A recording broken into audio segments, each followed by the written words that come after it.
So I hope everyone who would like or needs a chair has one, and that standing is because you feel like it, like me. All right, we good?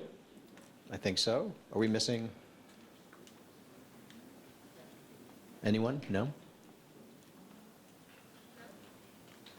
Randy? Are you up there? No? Okay. All right, I think we have everyone. Well, good evening, and welcome to the third community meeting organized by the Department of Water Resources to provide information and answer your questions about the Lake Oroville spillways. My name is Mike Hardy, and I'm serving as the facilitator for the meeting this evening. I'm a principal with Kearns and West.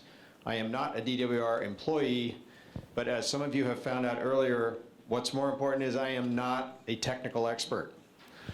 So I'm going to encourage you, just as I do, to direct all your technical questions to the people on this panel this evening and other people who are at the various stations if you have some questions later on. But I will be working with all of you and with the team tonight to do everything we can to answer the questions that you have and give you the time to offer your comments. Just a couple of things. If you would look around and be clear about where the exit is. You've got exit doors here and here. We're going to leave those closed. Apparently, there's an infestation of gnat-like bugs right around this building. Is anyone familiar with that? We were told to keep the doors closed. So they're already in. Uh-oh. Well, I don't know what to tell DGS about that. So there are exit doors there. There's a large exit door there in here, and also there are smaller doors that lead off to other parts of the building. The restrooms, if you don't know, are out that door and then all the way down the hallway. They're on your right-hand side. We provided some water if you need some, and also there's some snacks over there for those of you who skip supper. I hope they'll get you through the meeting. All right. Tonight,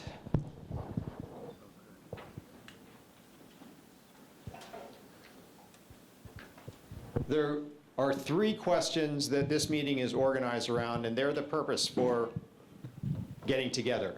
The first is the response, and that question is what happened to the main and emergency spillways in February and March, and what was the response? The second question is what's happening today and in the future to repair the main and emergency spillways. The third question that we'll be addressing is what are the likely community impacts of the recovery and how can they be addressed? And by community, we're not limiting ourselves immediately to Oroville. It's obviously your community and others. And that's one of the reasons why DWR has scheduled 6 meetings up here in addition to a meeting, the last meeting in Sacramento. The information stations, if some of you had time to go to them, are organized around these questions. So when we're finished, if you have time and you still have questions, please feel free to go and talk to people there and also look at some of the photographs that are there. The agenda is pretty straightforward. I'm going to, after we get through some guidelines, introduce Cindy Messer. She's going to do some introductions of her team with DWR, and then we really are going to get right into the presentation. It's not a long presentation, and the bulk of the meeting is intended to be for your questions and your comments, and I'm going to talk momentarily about how we're going to do that. All right, just a few meeting guidelines. The first is to be respectful of all presenters and commenters, even if you disagree. I'd ask you to please follow the process for asking your clarifying questions and commenting, and I'll go over how that's going to work. We are using speaker and comment cards, as I indicated earlier. The speaker cards, each of your packets that were on your chair have a speaker card attached as well as a comment card. If you would like to speak, please fill out a speaker card and give it to, who's there? There's Janet, she has her hand up there, and she will make sure that they get to me, and Dina is back on the other side there. So I'm going to be running through the speaker cards. A couple of things you can do. If you would like to ask a question yourself or make a comment, that's great. Just put your name down so we know how to organize things. If you would like me to read out your question, because you don't want to come up to the microphone, that's fine.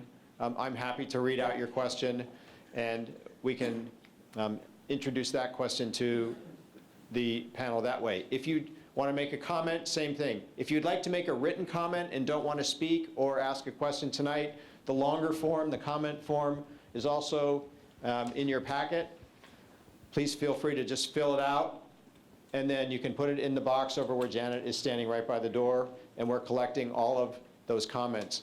And if you do choose to provide your email information, we are adding everyone who provides an email to our distribution list. And so the intent is to keep building that so people can get information as we proceed through this recovery phase, okay?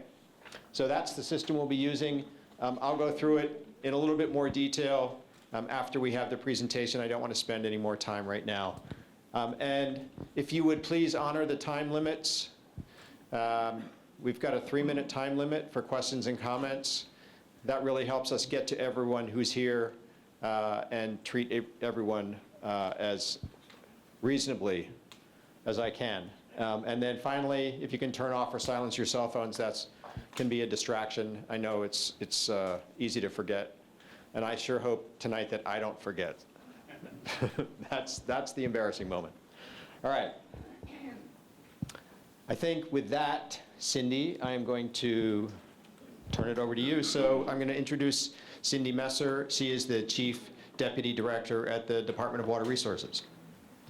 Is it okay if I use this? Yeah, this is on, so you can use that. All right, I'll try not to mess with the PowerPoint buttons here. Okay, good evening. Can everyone hear me? Okay, great. I have a soft voice, so wave if I start to fade on you. Thanks. Okay, well, thank you, Mike. As Mike said, my name is Cindy Messer, and I am the Chief Deputy Director at the Department of Water Resources. And I wanted to start off by saying good evening, and thank you all for being here tonight. We definitely appreciate you taking time out of your evening, away from your families, your relaxation time to come to this meeting. And we appreciate in advance the questions and the comments that we know we're going to be receiving and talking through with you. So let me quickly introduce the rest of the DWR team, and I've got a few other introductions I'd like to do before we kind of get into the presentation phase. So I'm going to start here on this end of the table with Joel Ledesma. And Joel is from our Operations and Maintenance Division. And Joel was one of our incident commanders right as the emergency response activities occurred. He's currently helping us transition from response to recovery, and he's part of our management support team to do that. So Joel's been through so far all of the phases and the efforts since February 7th. Next to Joel is, can't see there, Dave Gutierrez. Hi, Dave. Dave is serving as a technical advisor to the department. Dave is a nationally recognized expert in dam safety, and so he is here tonight to help answer questions. He's got a very broad background in dams and knows the Oroville infrastructure quite well. So. Next to Dave is Aaron Mellon, who is from the California Natural Resources Agency. That is an agency that provides oversight for the Department of Water Resources. And Aaron is heading up our communications team as we move through both response and now into recovery. And then next to Aaron is Eric C. Hi, Eric. And sorry, let me actually just take a half step and say, I'm going to cheat tonight. I'm reading from my notes. I'm nervous. I don't want to miss anything, so please bear with me. These are notes I wrote, but I really don't want to miss any of the points that I wanted to make tonight. So I'm going to look up and down a lot, but I just wanted to clarify that a little bit. So getting back to introducing Eric. Eric is from our Oroville Field Division, and he's a program manager for our license coordination branch.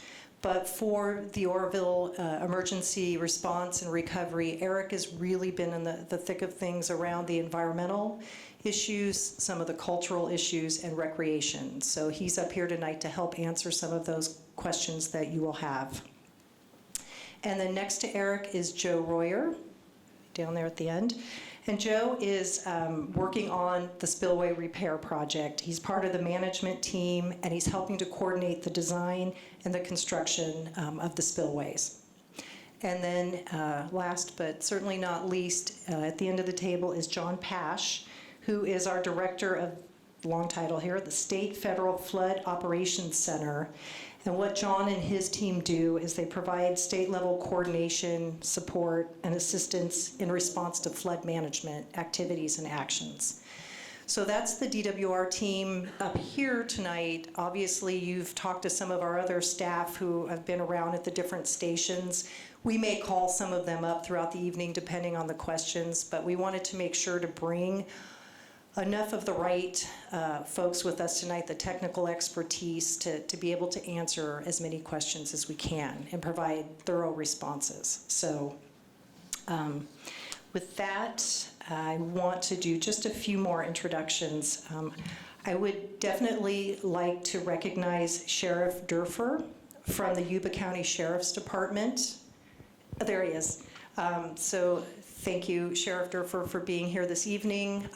If there are any questions, I believe is related possibly to some of the emergency response stuff. We may ask if he will help us out with those, but we're happy he's here with us this evening. And then last, but again, not least, I'd like to recognize the elected officials that some of which came a little bit early tonight to talk with us, had a lot of good questions, provided us with a lot of good feedback. Most of them are here. I know some will be coming late, some have had to leave and will come back, but I quickly wanted to acknowledge them.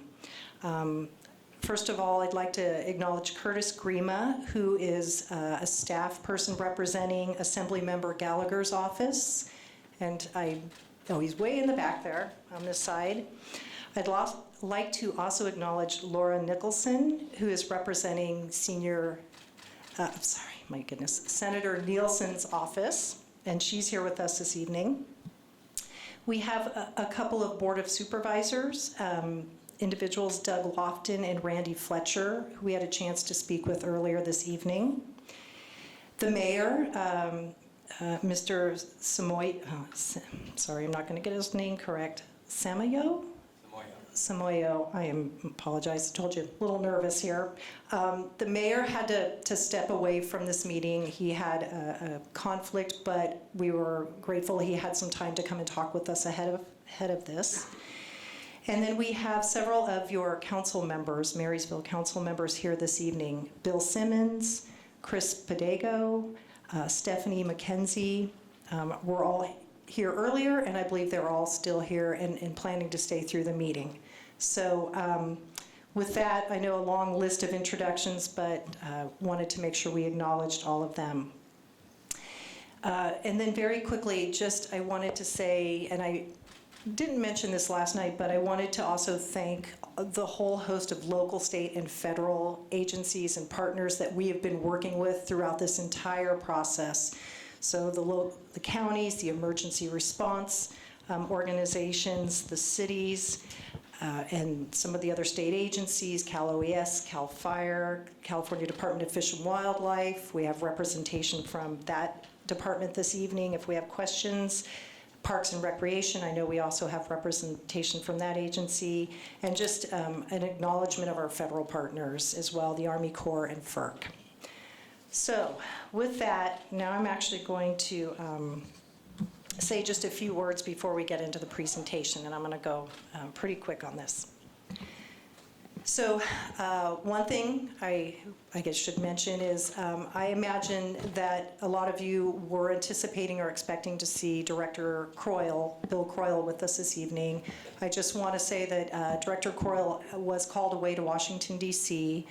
To talk with officials back there about several key issues and tasks for California, the Oroville incident being one of those. So he sends his apologies, but you know, his thoughts are here with all of us in these meetings this week. And so the next thing I want to say, and this is hard for me only because I've heard a lot of stories over since last Thursday through these meetings about the evacuations, and it's very hard not to get emotional about this. And I'm going to say, as somebody who did not go through the evacuation, but, have been watching and been worrying about the folks who had to do that, about many of our coworkers and colleagues and their families that did have that experience and had to go through that process.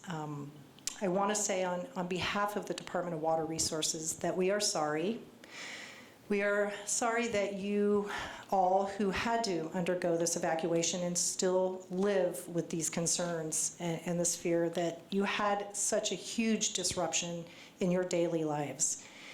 And that you, I imagine, have been living with a lot of frustration and a lot of fear and a lot of uncertainty over the last several months as this incident has unfolded, as we've been moving towards looking at what's happened and where do we go from here.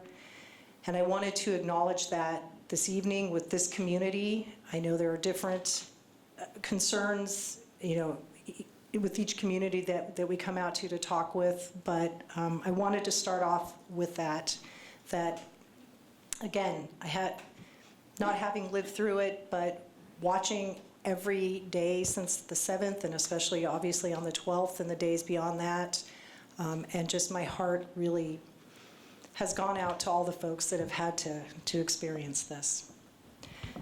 So kind of transitioning a little bit, I want to say that tonight, what we want to do first and foremost is hear from you. And I know I'm doing a lot of talking right now. We're going to get through this, and then we're going to open it up for question and answer. We want to hear the questions. We want to hear the concerns. We definitely want to hear ideas and suggestions about how we move forward from here. And I'd like to, sorry, I'm going to lose my train of thought here. I guess maybe I will say that as part of getting through this evening, I know Mike teed up that we have a presentation. I'd like to ask your indulgence about getting through that presentation.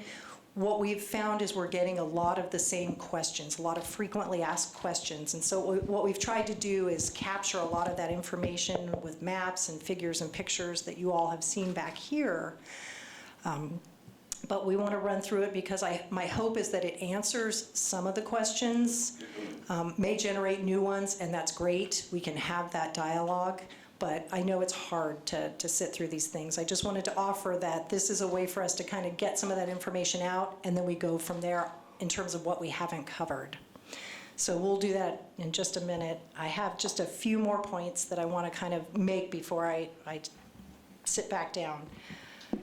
So the department will and is absolutely committed to making the repairs necessary on both spillways by November 1st of this year, to get those spillways to a place where they are safe and get us through this next winter. So whatever this next winter brings for the Feather River Basin, for all of these communities, our goals with those repairs is to get to that level of safety where the spillways will function. And that's the November 1st deadline that I know a lot of folks have heard about. I also want to reiterate that the dam is sound, it is safe, it has always been, that the issues that we have experienced are not with the dam, they are with the spillways. And I just want to make that point. You'll probably hear it a few more times this evening, and we can certainly talk about your concerns around that. The next point I'd like to make is that we are absolutely committed to working with you as the community, with the various communities in Oroville and the surrounding communities and downstream of the dam and the spillways and the infrastructure there. What I hope is through myself, through these community meetings, that we can have open discussion, we can provide information, we can take back your questions that we need to research a little bit more, get that information back out to you. I know folks say that all the time in my place, but my commitment, along with my director, is that we will follow up with information as it's developed. We will get it out. We can talk a little bit about all the different ways we can get that information out. You know, there's internet, there's email, but there's also other ways we can continue to communicate. Phone number, snail mail, if you will. We have some options. So that is our commitment. We will do more of these types of meetings. This is just the first round, especially as we move through the recovery and the repairs and reconstruction efforts. What we want to do is be able to get back out here, show you the pictures, talk about the progress, again, you know, answer more questions, and keep moving forward together as we work through this. So that is part of what we're doing tonight. I know things were a little bumpy in the beginning when the incident occurred. You know, things had to move so incredibly fast and decisions had to be made so quickly. There wasn't always time to get the word out in the way that we would have liked to. As we now move through the recovery phase, we have an opportunity to make that better, and this is just the beginning of our efforts to do that. So I wanted to make that commitment this evening. I've talked about our commitment to providing information. We have 3 goals that we are committed to, and that is public safety, public security, and transparency. And public safety and security are number 1 and 2, obviously, of our goals and our priorities. Our goal for November 1st is to get to that level, get the spillways back, and have the public be safe through the next winter season. The transparency goal is about information. It's about making sure that we are putting information out in a timely manner, lots of different information, capturing all the questions and the categories of information that you all want, and finding ways to get that back out. There will be times where we're not necessarily going to be able to release certain bits of information, and that's really because those types of information may present a threat to public security. And so I want to be upfront about that. It's really about the sensitivity of that information, and as we perceive it as possibly being a threat to the communities, because it is sensitive kind of information about design and other things around the infrastructure. So transparency is our goal, but I did want to be upfront that there'll be some things we will not be able to put out. And I think probably with that, maybe I'm just going to say 2 more things. Again, please, we have the speaker cards. Please give us all your questions. We will stay as long as it takes to get through those tonight. We will answer as many as we possibly can, and we will circle back with you on those that we need to get a little more information together. And then just before we transition over to the PowerPoint presentation, I want to just mention some of the items that Joel is going to cover, because I want to recognize these as some of the questions we've been getting often and things we really want to talk about this evening. So we want to talk about what's been called the green spot on the dam. So the question around, is the dam leaking? We're going to talk about that. We're going to talk about the role of a couple of different groups that I know you've all been probably reading about. The Board of Consultants being one, and the forensic team being the other. So what is their role, and what kind of information is going to be coming out? We'll talk a bit about the inspection and maintenance schedules and reports. There's been a lot of questions around that. We'll talk about cost as we know it today, and we'll talk about what does the recovery of the spillway look like. We've been getting a lot of questions about what, especially with the emergency spillway, what is that going to look like? So Joel's going to cover that piece.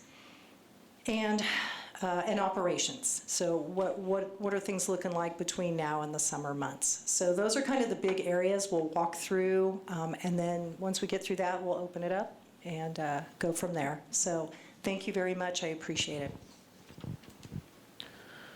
Okay, Joel.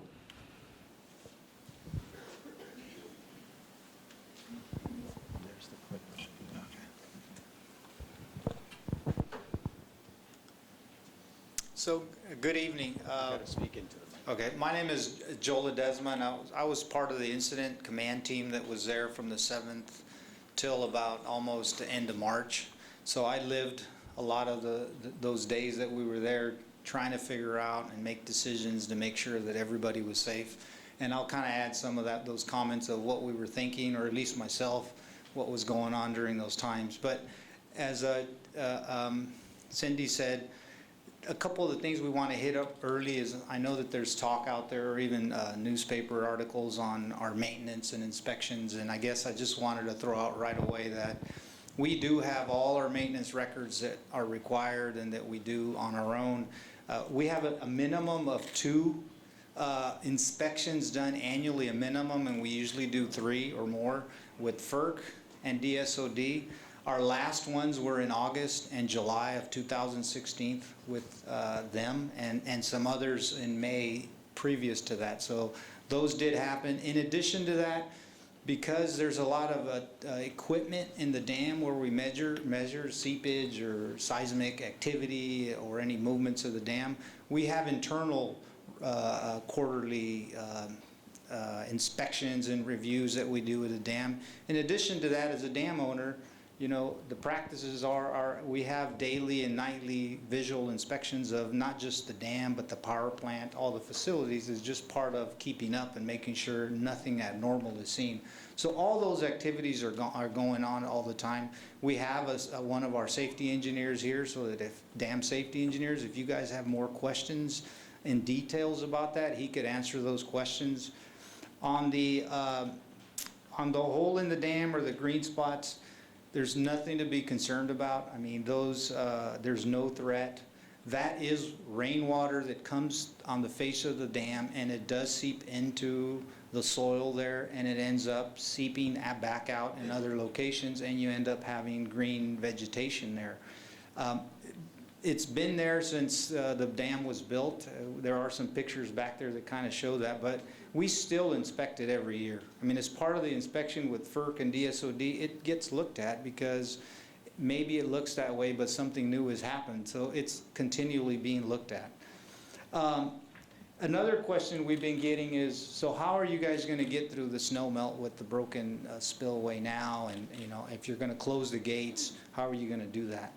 So what we've been doing up to today, and we were doing from those days, is we monitor the hydrology every single day on what rain is forecasted and what inflows from the snow melt we're getting every day.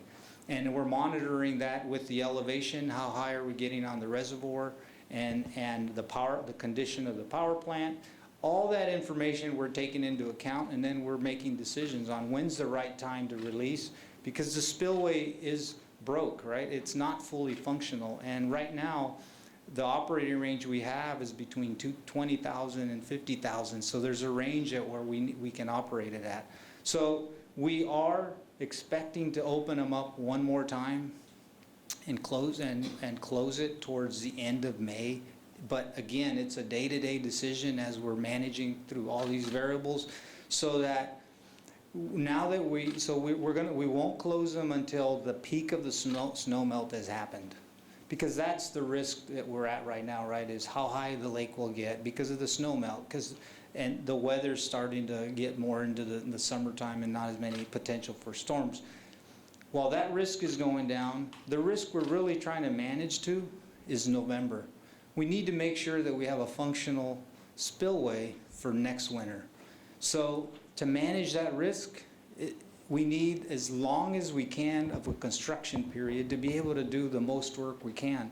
So delaying the last closure is important, the timing, because we want to get a lot of construction time. So like I'm saying, those are all the things we're looking at to make the decision on when we close it for the last time, because the threat of the snow melt overtopping or getting to a level that we can't manage through the power plant is gone.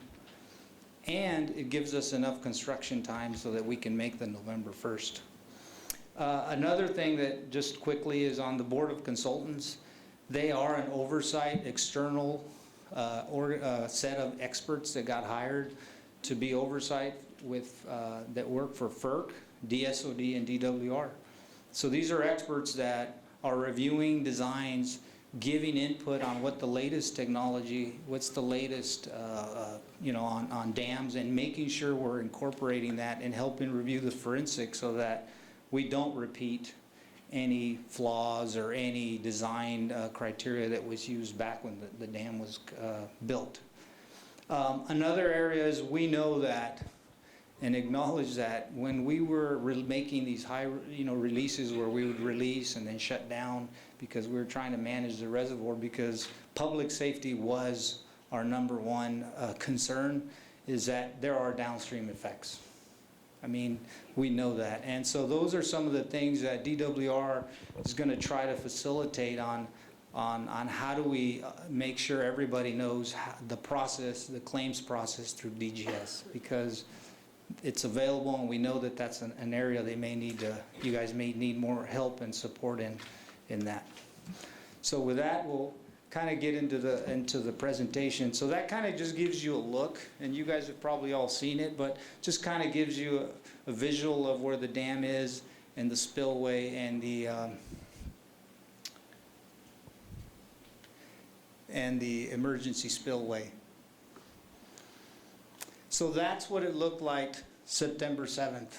I personally was in Tracy and some pumping plants when I got the call and went up there. And this was discovered by an electrician that was out there doing maintenance. And he saw, just the way the water was flowing was not right. So immediately he called the ACC, and this was what it looked like on that day. After we shut down the spillway, we immediately called FERC and DSOD, our regulators, to come down. They came down there. When we immediately shut it down, we brought in a team that had were certified Klein people and geologists and geotechnical engineers to climb inside the hole to evaluate, because when this happened at this time, we were watching the weather. And we knew we had about 3 to 4 days before those big storms were projected to come in, and we needed to use the spillway. When we went in there, collectively we were trying, with all the engineering we had there, an expert, trying to figure out what repair can be done in 3 to 4 days inside that hole that was, I don't know, 150 feet deep. I mean, it was huge. And collectively, there was no repair we could do in 3 or 4 days. The hole was so massive, and just logistically bringing in material and everything we needed, it just wasn't possible. But yet we had these storms coming in. So we all agreed that we needed to operate the spillway, and we needed to figure out a way how much water we could flow over that spillway safely. And we knew we would lose some more spillway, but we knew that we did not want it to start eroding up and put at risk the spillway gate superstructure, because that would have put us in the worst situation where we could not operate the gates anymore and put at risk uncontrolled releases through that area. So I kind of been talking through it, but these are all the things we were trying to balance those days leading up to the evacuation and even afterwards. On the left side, we had all those atmospheric rivers that were coming through. And, when you want to put this in perspective, this is the wettest year in this basin we've had in over 100 years. The amount of atmospheric rivers that were coming through one after another was also not normal. It doesn't ever happen.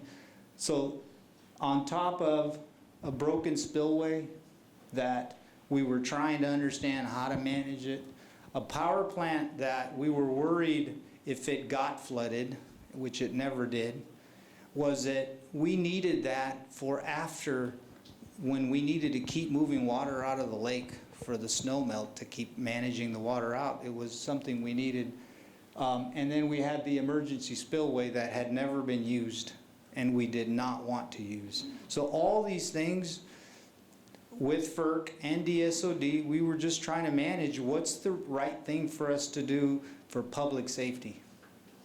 On top of that, all these storms that were coming in, the projections we were getting were changing every 2 to 3 hours.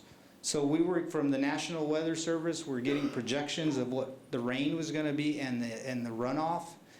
And we would, every 4 hours would be coming in higher and higher. So that made it was challenging when we thought, okay, we have a spill we can manage through and enough flood storage to get through it. And the next 2-3 hours we would get a change prediction of what was coming in. So it was tough.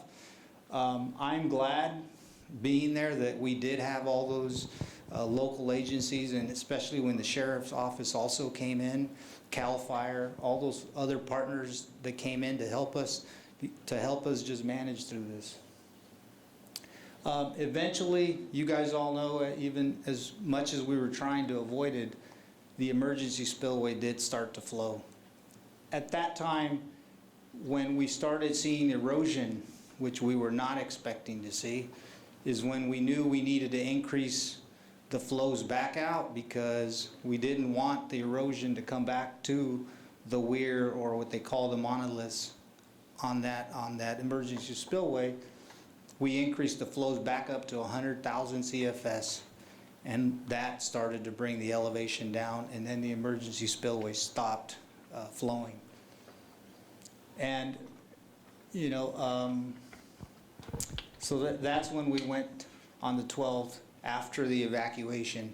So I was in that room with the sheriff, along with some of my colleagues that are here, and that was the hardest thing personally that I have ever been through. And I am so glad the sheriff and CAL FIRE and other agencies were there, because as the dam operator, you hope that you never have to live through something like this, but having them there and having them help us on the emergency side and them making the call when, as we were presenting information to the sheriff and he was weighing, you know, risk and consequence, he was there to make the right decision, and I'm at least grateful that he did that, and I think it was the right thing to do.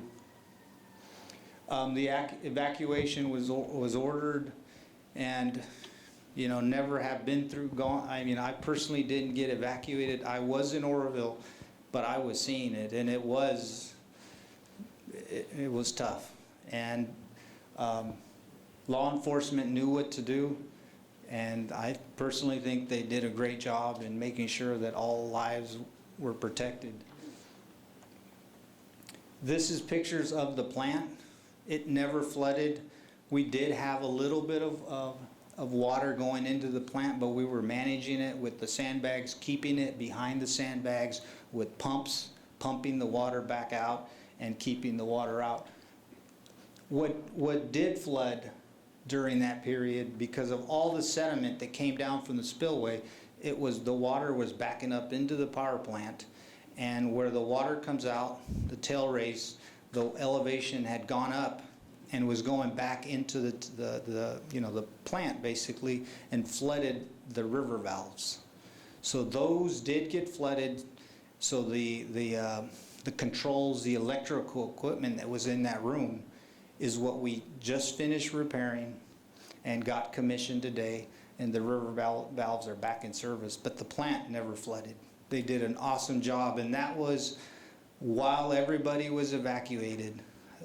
Lots of DWR Oroville employees stayed behind in the plant and above the gates to make sure we had emergency power through SEGs, and in the plant we had SEGs to be able to keep powering essential equipment because we still needed to operate the gates.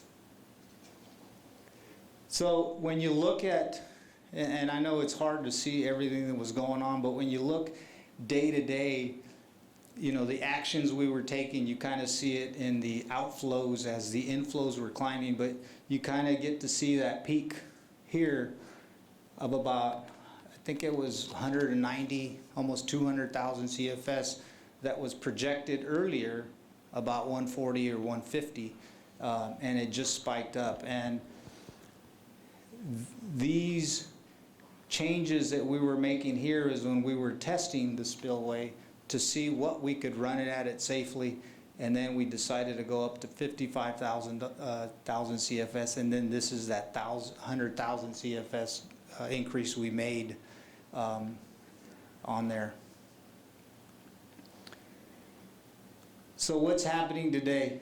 So the recovery objectives, it's to ensure public safety and integrity of the dam and all the associated facilities, ensure that the flood control and emergency spillway can safely be operated November 1. So that is our goal, and I strongly believe with the teams that we have together and the contractor that we've hired, we will make a November 1st. The spillway, as you can see here, this whole spillway will be repaired. Now, and I know you may be thinking, how can we get all that done in 1 year?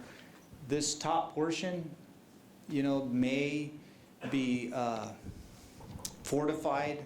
Part of it will be taken out.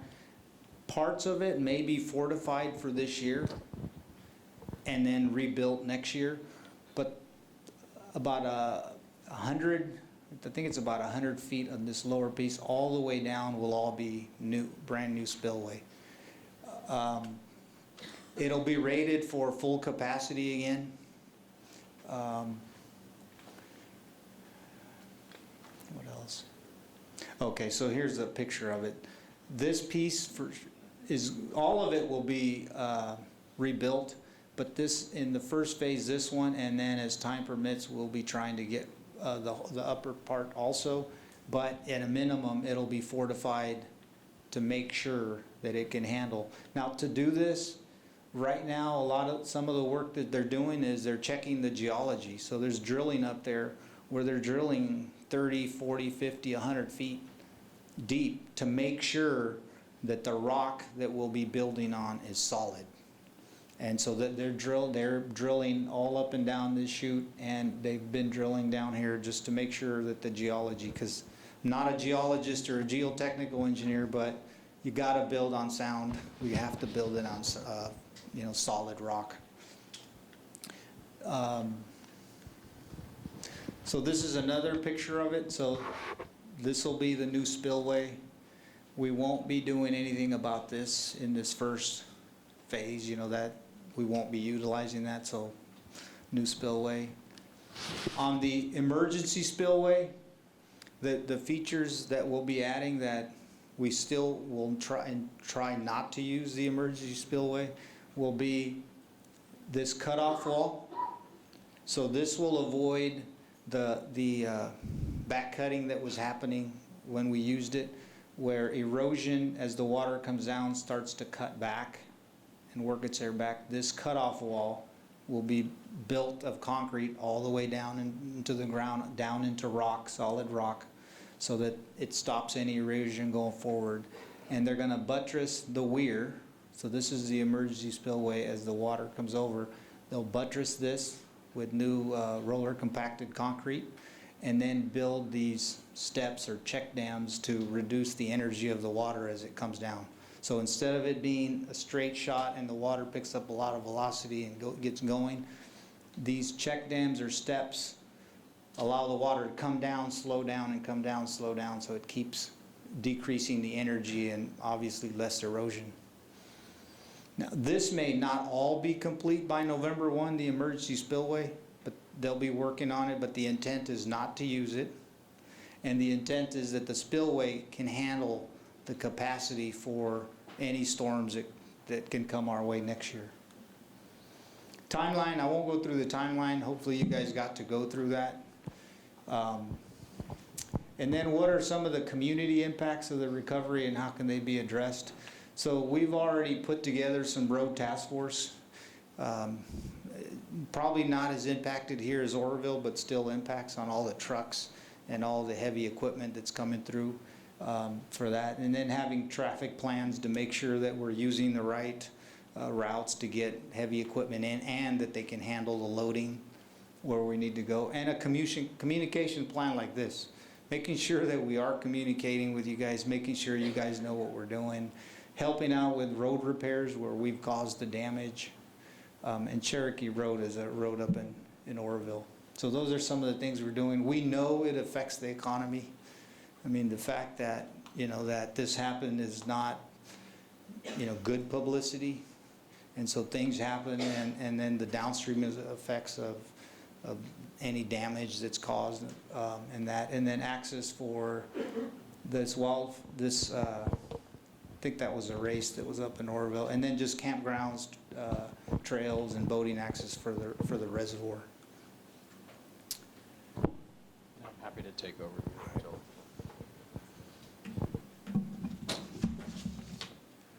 Okay. So very quickly, because we want to now move into the questions, there is a lot of activity right now that DWR has undertaken to provide information in as many ways as possible to you. If you have suggestions about other ways to provide information, we're interested in hearing what those are, so please let someone know tonight. If you want to talk about it, that would be great. And then also some more active engagement like this meeting, future meetings as Cindy identified, and I think probably you can look forward to some other forms of engagement as well that haven't been fully fleshed out. Again, if you have suggestions about what would be useful for you in this area, it'd be really helpful to let us know. All right. So how you can comment today, we've talked about the comment cards. Particularly if you have priority issues, what are you concerned about? Recreation, safety, your economy, construction impacts, the environment. If you've got questions, if you're an agriculture operator, if you have other concerns, let's talk about those tonight. And then, as I said, if there are better ways to get you information, please let us know as well. The way the speaker cards will work is I've got 16 speaker cards right now, but we don't have a limit. We'll stay as long as people have questions. That's 17. They're just flying in right now. Okay. Ask and you shall receive. Okay. So what we want to do is avoid putting you in a situation where you need to line up behind each other. So I'm just going to call out 2 names. There will be the person whose turn it is, and then the next person will know you're up next. You don't have to stand out there if you don't want to, but I really would like to make it easier for you all. And I'll just keep calling out 2 names at a time as long as the system works and we get through these cards. 3 minutes is the time limit, and I'm going to have someone here with cards to kind of get in your field of vision if you're getting close to your limit. Many of you have probably been through this before. I would ask, did this go backwards? Yeah, so it's helpful to know who you are when you come up to the microphone, and also if you can more or less, because I know there's a lot of information that we can provide, but I sort of ask people to do a 1 person, 1 question, 1 comment, but 3 minutes. And not be transferring your time to other speakers, because then it makes life a little bit more complicated. So we'd like to hear from each of you. Then we'll give you these warnings. And people, even with all the things that the people have experienced here at the first 2 meetings, people have really been helpful so that we could move through this. And I appreciate it. And we've stayed late. I think we've stayed till 9:30, 10 o'clock. And so if you're up for it, we're up for it, okay? Because Cindy's not kidding when she says that the department wants to get you the information. And then we do have a lot of ways you can contact DWR, including the YouTube channel. DWR is posting a lot of information on its YouTube channel, including video of these meetings. There are many other ways to contact the department as well. So please make use of these. There is a dedicated email address, for example, and also an 800 number that's set up. Okay. I'm just going to leave those up. So you can ask your question from this microphone, and it does move up and down if you'd like to adjust it for your personal preferences. It is important to speak to the microphone because other people here can't hear, and then we'll hear people asking to hear, and then we'll need to readjust. So if you could come to the microphone and ask your question, that will make things good. So my first question is from Jean Saunders. Jean, did you want to come up and ask your question? And on deck is Ed Gerving.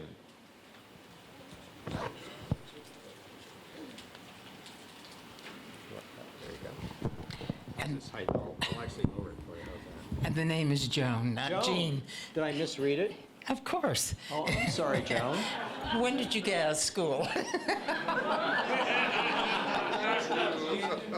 Can't you tell?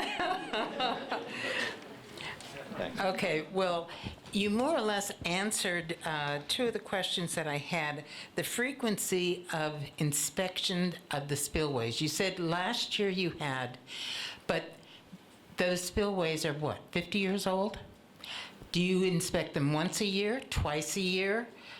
And when you find some, some problems, do you take care of them then, or do you wait until they get worse? Because look what happened.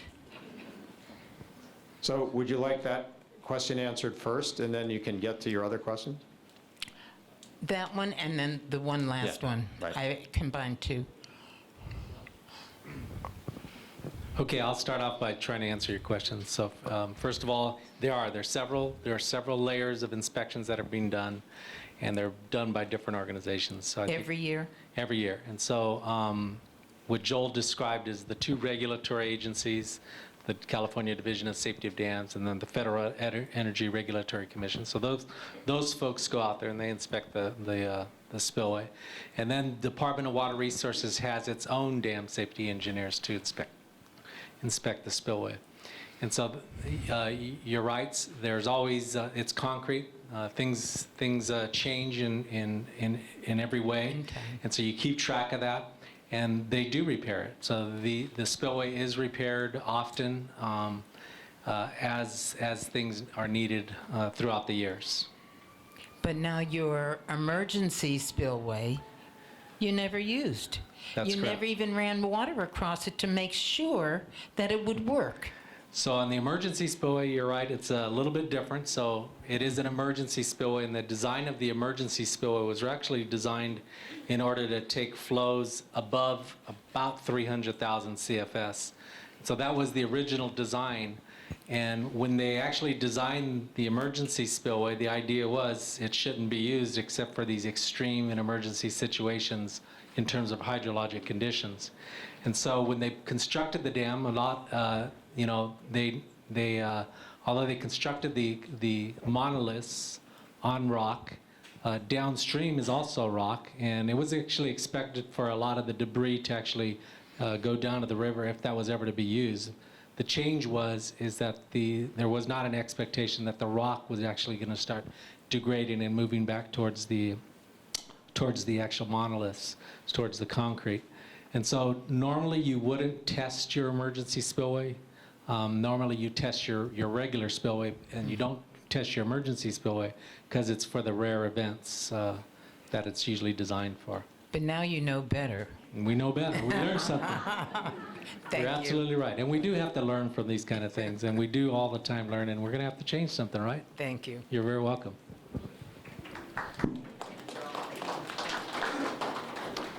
So, Ed Gerving. And next up is Michael Payne.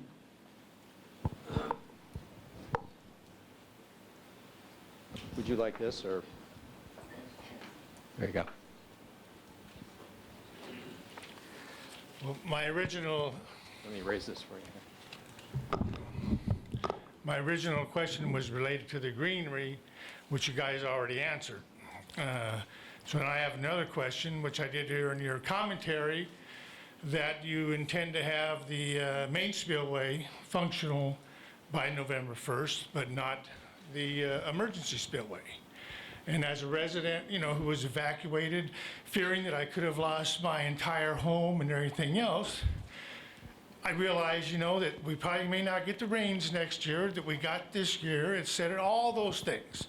In Southern California Metropolitan Water District, they all, they need their water. But why would you not have the emergency spillway functional by November 1st too? Because you don't want to have multiple contracts, you don't want to spend the money? Okay, let me try to answer that particular question. So, first of all, we want to actually repair the spillways in terms of priority. And the priority is to get that main spillway functioning. And the reason why you want the main spillway functioning is you want to actually do flood control throughout the next season. So it's not just a matter of whether the spillway works. We want to actually be able to manage flood control downstream. And it's those radial gates that actually manage that flow. So when those 190,000 CFS is coming into the river, we don't want that going out because the levees downstream can't handle that. And so we need that spillway to be operated, and that's the primary function of that, and that's why we're going to prioritize there. Now, your question's very valid, the emergency spillway. We actually are going to repair the emergency spillway. I think a better way to put it is it's not the same priority as the main spillway. The contractor is going to be working actually on 3 areas at one time. We're going to be working in the upper part of the spillway, of the main spillway, the lower part of the chute, and the emergency spillway all at one time. And so the first aspect of the emergency spillway is actually build what's called a cutoff wall. Basically, it's a concrete wall dug deep into the ground, and we're going to try to cut it all the way through that rock that's really eroded, and we're going to try to get that 5 or 10 feet into solid rock. So what that would do is if it were to come back again, and we have no intention of using that emergency spillway, but if it does next year, the rock will come back and it'll hit that wall and stop degrading backwards. But we actually want to even make it safer than that. We want to put a splash pad beyond that. We want to actually buttress it with what's called roller compacted concrete in between that wall and the emergency spillway. So we are going to get that concrete wall in there before November 1st. I think what Joel's trying to say is we won't get it all the way completed for another 300,000-400,000 CFS like it needs to get back up to. It's got to get built back to what the original design was, which is way up there, 300 or so, 300 and some odd thousand CFS. So are you saying then that you're going to put all the concrete in front of the spillway, et cetera, but in the future you'll be adding more? Yes, so what we're planning to do, the good thing about the emergency spillway, so think about the primary spillway. We have a construction window, and we really have to stop by November 1st, or possibly even a little earlier, depending on when those rains come. And so that's the construction window. You actually have to stop. Now, in the emergency spillway, we're going to actually be able to monitor the flows, and we're actually going to be able to go and continue construction even throughout the winter, possibly. And so it doesn't necessarily stop November 1st. Okay. Our target is to get that concrete wall in there by November 1st, and then just keep going as fast as we can with these additional features that I'm talking about. Okay, thank you. You're very welcome. Can I get your card there, Ed? Thank you. Thanks. My name is Michael Payne. I live in Marysville. The director alluded to transparency, and my question has 2 parts, although they're both connected. One, there have been a couple of statements made recently that when the design is formulated or finished, made up, the design will not be released to the public. And the reason given was security. I want to know what security you're concerned about with a design for the spillway, whatever is going on. And secondly, excuse me, if there is, in fact, some security that you have to protect us from wild people who might want to blow it up, the design will be released to the contractors, obviously. The contractors will, in turn, give those design to the workers. Are 100 or 1,000 workers going to be vetted? Because, can you understand what I mean? Are they going to be vetted so that they can have this information or not? Otherwise, if they're not, then why not release it to the rest of us? That's it. Thank you. Okay, that's a great question. We actually have been struggling with this issue since 2001. And so prior to 2001, the dam safety community, and I don't just mean here in California, I mean across the United States and actually in the world, we used to freely give out dam safety information. If you'd come into the office, you could look at the plans and specifications, you could look at whatever you wanted to do. And then after 9/11, things changed. And things change because what we recognize as a national community, we recognize that our infrastructure actually could be used as weapons of mass destruction, as we all know. And so the dam safety community developed, actually it was the Department of Homeland Security, they developed what's called the dam sector, and they developed a dam sector. They actually invited, or actually requested, not invited, but requested California to participate in this. And so after the several years after 2001, protocols start being developed, like we better not release certain information. And the reason you don't want to release the certain information is you don't want to highlight your vulnerabilities of your structures. And I don't just mean dams.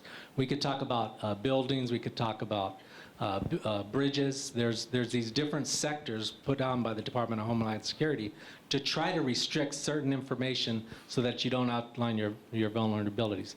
Now, your last question is actually a really tough question to actually answer. And it's a very good point.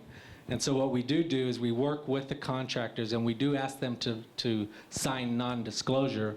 But your point is valid. People don't go through a security screening just to work for the contractor.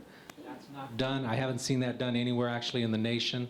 And that would be pretty difficult to do, but it's not done standard. But So again, that's a good point. That leaves you liable to thousands of people, one of whom might be the people. That's a valid point. I can't argue with that. Okay, thank you. Okay, up next, Tom Tucker, and then after Tom is Robert Bookie. Good evening. Tom Tucker, Broadway Road, Arboga, California, Yuba County. First off, I'd like to say is I'm disappointed that this is a state-owned facility and our state representatives are not here because I feel my voice is wasted. I was fully looking forward to talking to Mr. Nielsen and Gallagher. Oh, did they show up? Okay. Oh, well. With that being said, my issues are, first of all, the flood reserves. I notice on your map it starts in February when the event starts. My family has had a presence here in Yuba County since 1940s. In that period of time, my family has lost multiple homes through 2 different occasions of floods. I've been evacuated 3 times. I'm 65 years old. Every time I got flooded, it took me 10 years to recover. I don't have another decade to give you. Don't do it to me again. Please. With that being said, I think any time, if you look at the January rainfall and you look at the amount you store behind the dam, you need to be proactive, not reactive. It seems that what you do is you manage the dam by what's coming in, not when you see. You can look out long-range forecasts for 30 days and see the storm fronts. You need to be proactive, not reactive. If you have 150% of rainfall and snowpack, you need to adjust that flood reserve to 150%. That needs to be done. Our climate records only go back 150 years. You don't know what the reality of what rainfall can happen in California. That is one of my biggest concerns. Also, defects with the emergency spillway. I know there was defects with the regular spillway, but the emergency spillway scares me more than the main spillway.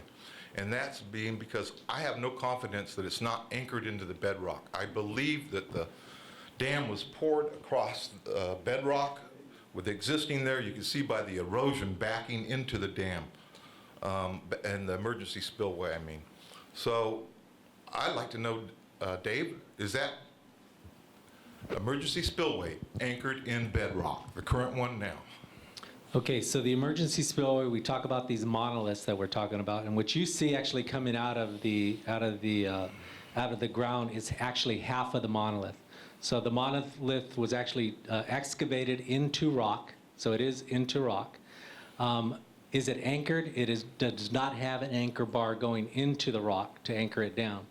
And so what we're actually going to do is we're actually, instead of anchoring it, we did actually look at anchors, but instead of anchoring, a more passive system is actually putting a buttress. And so we're going to put a roller compacted concrete buttress to buttress that, which is already on rock, but buttress it, which will serve just like an anchor, but actually I believe is a better design. In that event, I would not like to see any water on the, up against the emergency spillway until such time.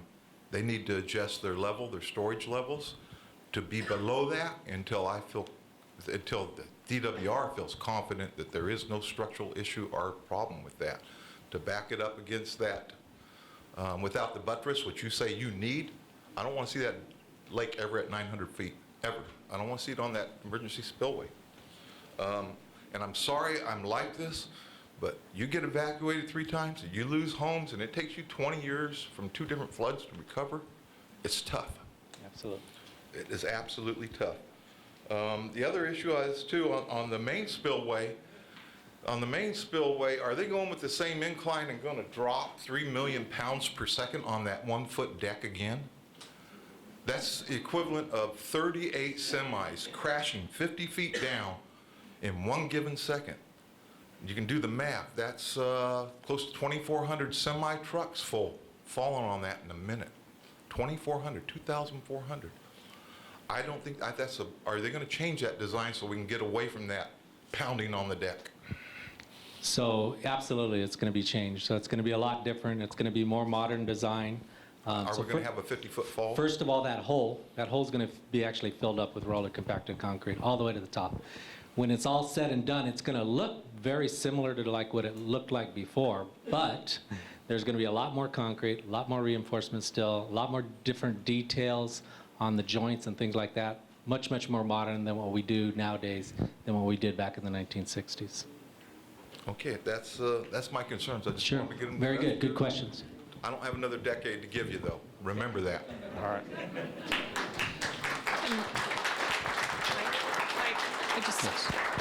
I wanted to address your comment about, I'm Erin Mellon with the Natural Resources Agency. Oh, you can sit back down. I just wanted to address your comment about your representatives. Your mayor's right over here.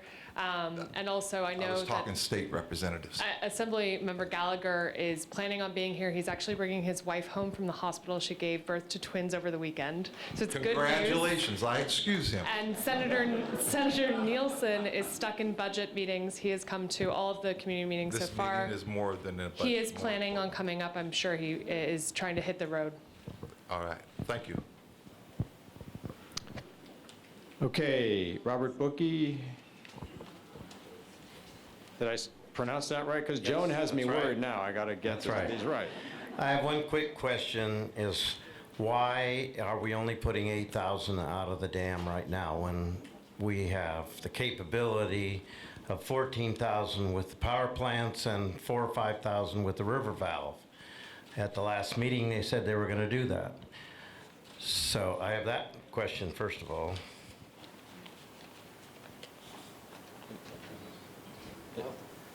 Hello. All right, so right now, we're doing some maintenance, so we're... I don't think he's on yet.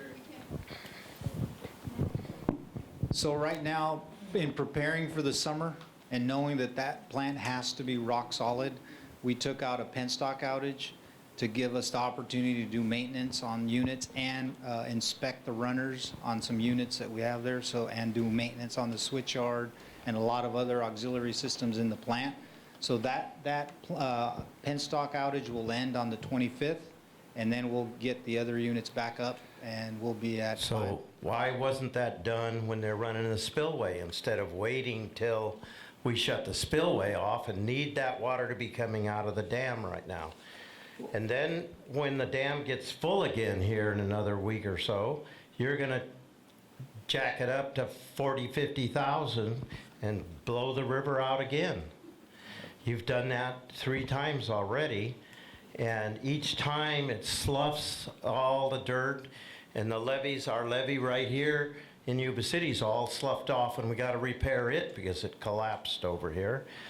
And what I want to see happen is we have all these disaster relief.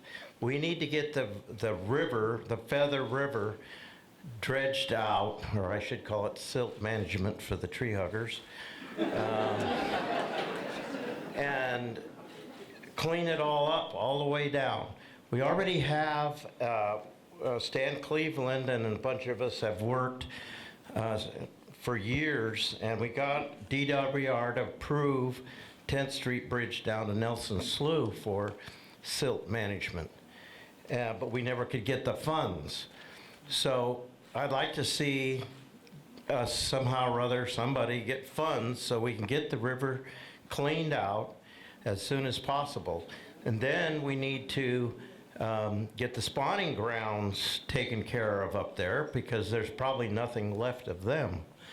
And we need to get new gravel and put in there and get that taken care of before September. The other thing that I was, let's see. One other thing that I forgot to mention anyway, that I'm owner of Johnson's Bait and Tackle and JBT Marine, and I'm on the Sutter County Fish and Game Commission, and I'm on the board of directors for Golden Gate Salmon Association and the board of directors for NorCal Guide and Sportsman Association. And we are really pushing to get this river taken care of and get our spawning grounds back. And with all of the up and down of the river, we have lost thousands and thousands of salmon smolt that get trapped because you're dropping the water too fast. And may have a disaster in 2019 and 20 of no salmon again like we did in the past. So that's my concern about all this. I got about 10 more things, but I guess I don't have time, so. But if you can work on those items. Oh, one other thing, if I can, is DWR has a plan to divert the water from the power plants down in the after bay into the low flow out where the outlet goes out. And this could be a big advantage for us too if you would follow through with that. Because instead of putting all that hot water in the river, and it causes real problems for the salmon. They get gill disease and all different types of problems, and because of the hot water. So if you could divert the water through there and not put that hot water in the river, that'd be another thing that would be really helpful. Thank you. Okay, Thank so you.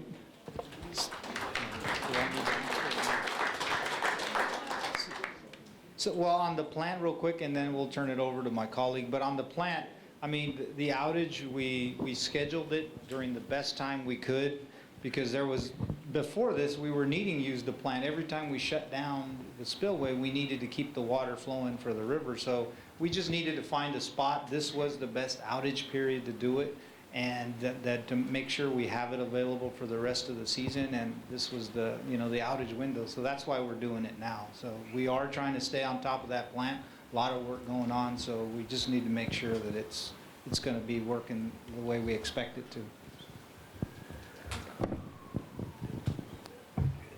Going to address the... So Eric, you want to remind people who you are? Oh, yes. My name is Eric C. I'm chief of the FERC license compliance branch at the Oroville Field Division. So I manage the recreational and environmental and cultural resource requirements that the Department of Water Resources has with the Federal Regulatory Commission. Work on a regular basis with the Department of Fish and Wildlife, with the National Marine Fisheries Service, and other environmental agencies. I counted 4 questions regarding the fish, which I was going to address. If I missed something, please let me know. First was about the spawning beds. We're very well aware, that there was a high turbidity, a lot of muddy water. When the emergency spillway was used, that washed a lot of sediment into the river. And so the river, during high flow events, you're going to have a certain amount of that muddy water anyways, but it was a lot muddier this year. So we're very well aware of that. When the water gets down, we are going to be doing some evaluations of the river. Right, we have biologists that are working on the river right now. It's just the water's been so high, they really haven't been able to see what's going on with the spawning bed. So we are very well aware of that. So, the most prolific spawning area on the Feather River is right through the town of Oroville. Department of Water Resources actually did a gravel restoration project there a couple of years ago to put spawning beds out there. So we're going to be looking at that. Good thing is we have a lot of good high flow event data, because we did evaluations when we put the spawning gravel out there. So we have that as pre-project. We're going to compare that with what we see now. So we do have some evaluations we're going to be working on this summer.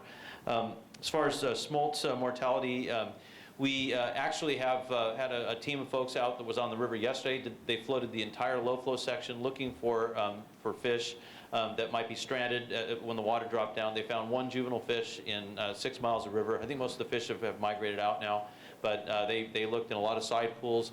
We did a big fish rescue effort after the first time we brought the water down back in March, and during that event, they rescued something like 4,500 fish. So they went back to the same locations. They have a good idea now where fish get stranded, and like I said, they didn't find very many. So looks like most of the fish have now migrated out, so it's not so much an issue. As far as water temperatures, the flows in the river are going to be higher this year. There's a lot of snowpack up there, so we're actually going to have higher flows than we have seen in the last several years going down the Feather River. So I think that's going to keep the river cooler. Because we have all of that operational availability of our power plant, in addition to having the river valves that got validated today, we have the access to very cold water. So we should have no problem at all meeting our temperature compliance points that we have for the Feather River and at the Feather River Fish Hatchery. As long as you don't let all that water heat up in the after bay and then let it out the outlet and heat the river up again. If you leave it coming down the low flow, that's fine, but that's not what you do. Well, this year, the low flow channel is going to be higher. I think you've seen it, Norm. Minimum flow in low flow channel is 600 CFS, and we're going to be in the low thousands, I believe, this summer. That's my own back of the envelope calculation, but I think we're going to be seeing that for sure. Okay, thanks, Eric. Actually, we have a representative from Fish and Game, Andrew, right? Yep. So, I'll give him mine. So I just wanted to tell you that if you saw the absolutely heroic effort at the hatchery. Do they know who you are? Oh, my name is Andrew Hewen, and I am the Public Information Officer for the Fisheries Branch. So any of the media and public outreach I'm responsible for. We saved 9 million fish in 2 days with virtually no mortality. We are in the process of releasing 7 million fall run Chinook salmon. Another 500,000 are going in the river. John McManus and I talk once a week. Golden Gate Salmon Association is very interested in what we're doing. So from the hatchery standpoint, there's plenty of fish. Is there stranding? Absolutely. But it's much less than we thought it was going to be. We've got people out there. Believe me, fish, that's what we do. CHP saves lives. These guys run the water. We save fish. So, and we are 100% focused on that. Thank you. So the next card is Dave Slack. Just real quick, Yes. I John. think there was one more part of that question. That was about the levee on LD1 on the Yuba City side of the Feather River. Was that, I think that was also part of the question. Right, sir? Just wanted to comment on that. So we've been working with Mike Bissett from the Sutter Butte Flood Control Agency, and they've submitted a request and a threat assessment identifying that as an imminent threat. And so the departments, we've reviewed that, sent our own specialists out there and met with them. And so we've just today, we've committed to having our Department of Engineering do an emergency contract out there to repair that, do an emergency repair to that about a quarter mile of erosion under the 5th Street Bridge. If we could dredge or silt manage the river, we could increase the levee height by 15 feet and increase the flow capabilities of the river by probably almost double. And It sounds like that may be a conversation to have with John and some other folks. All right, let me just raise this for you. There you go. My name is Dave Slack. I'm a Yuba County resident. I've been involved in flood fights and flood control, emergency situations, worked on the water most all my life. I was the project manager in '97 on the closing of the break here in Arboga. I worked on the Linda Levee break in '86. What I would like a question answered here with you folks, and I'm not here to degrade you or pick on you. What were the qualifications of the prime contractor you had at Oroville on the dredging out for the emergency spillway, or both spillways? What were the qualifications of your contractor? Cheap. Is that what somebody said? Well, that was someone, not someone on the panel, that was someone behind you. So, Dave, are you asking about the I want to know Kiewit? what qualifications that you folks, the guidelines you set to pick this particular, Okay. or a prime contractor. So Joe, do you have a microphone there? Yeah, my name's Joe Roy. I'm with Division of Engineering. I am not aware of any of the criteria that we had for selecting the contractors. Typically, in emergency, we go out and reach out to the contractors that are, that we know are capable. But it's every one of those contracts were issued with different criteria. The only qualifications that we typically require are the financial pre-qualifications. Well, if I may add this to you, Siblin Reed was your prime contractor, is that correct? They were one of the contractors in emergency response. They were not the ones that were responsible for the dredging. They were the prime contractor that the other contractors responsible for the dredging were sub to? They were one of them. Yes, okay. But we had additional dredging contracts that were Siblin- procured under emergency. Siblin and Reed builds house pads, puts in sewer lines, and occasionally does road work. They have no qualifications for dredging or any water work whatsoever. Number two is, just to make my point here, why did you use long reach excavators instead of drag lines? I can't answer that one.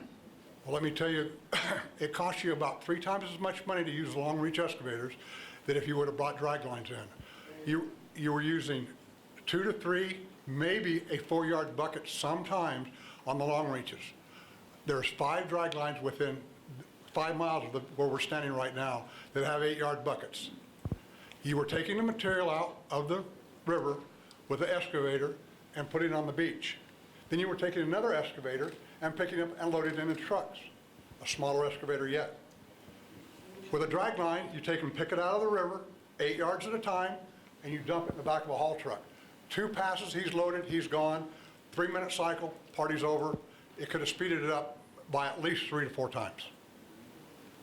You folks aren't aware of this?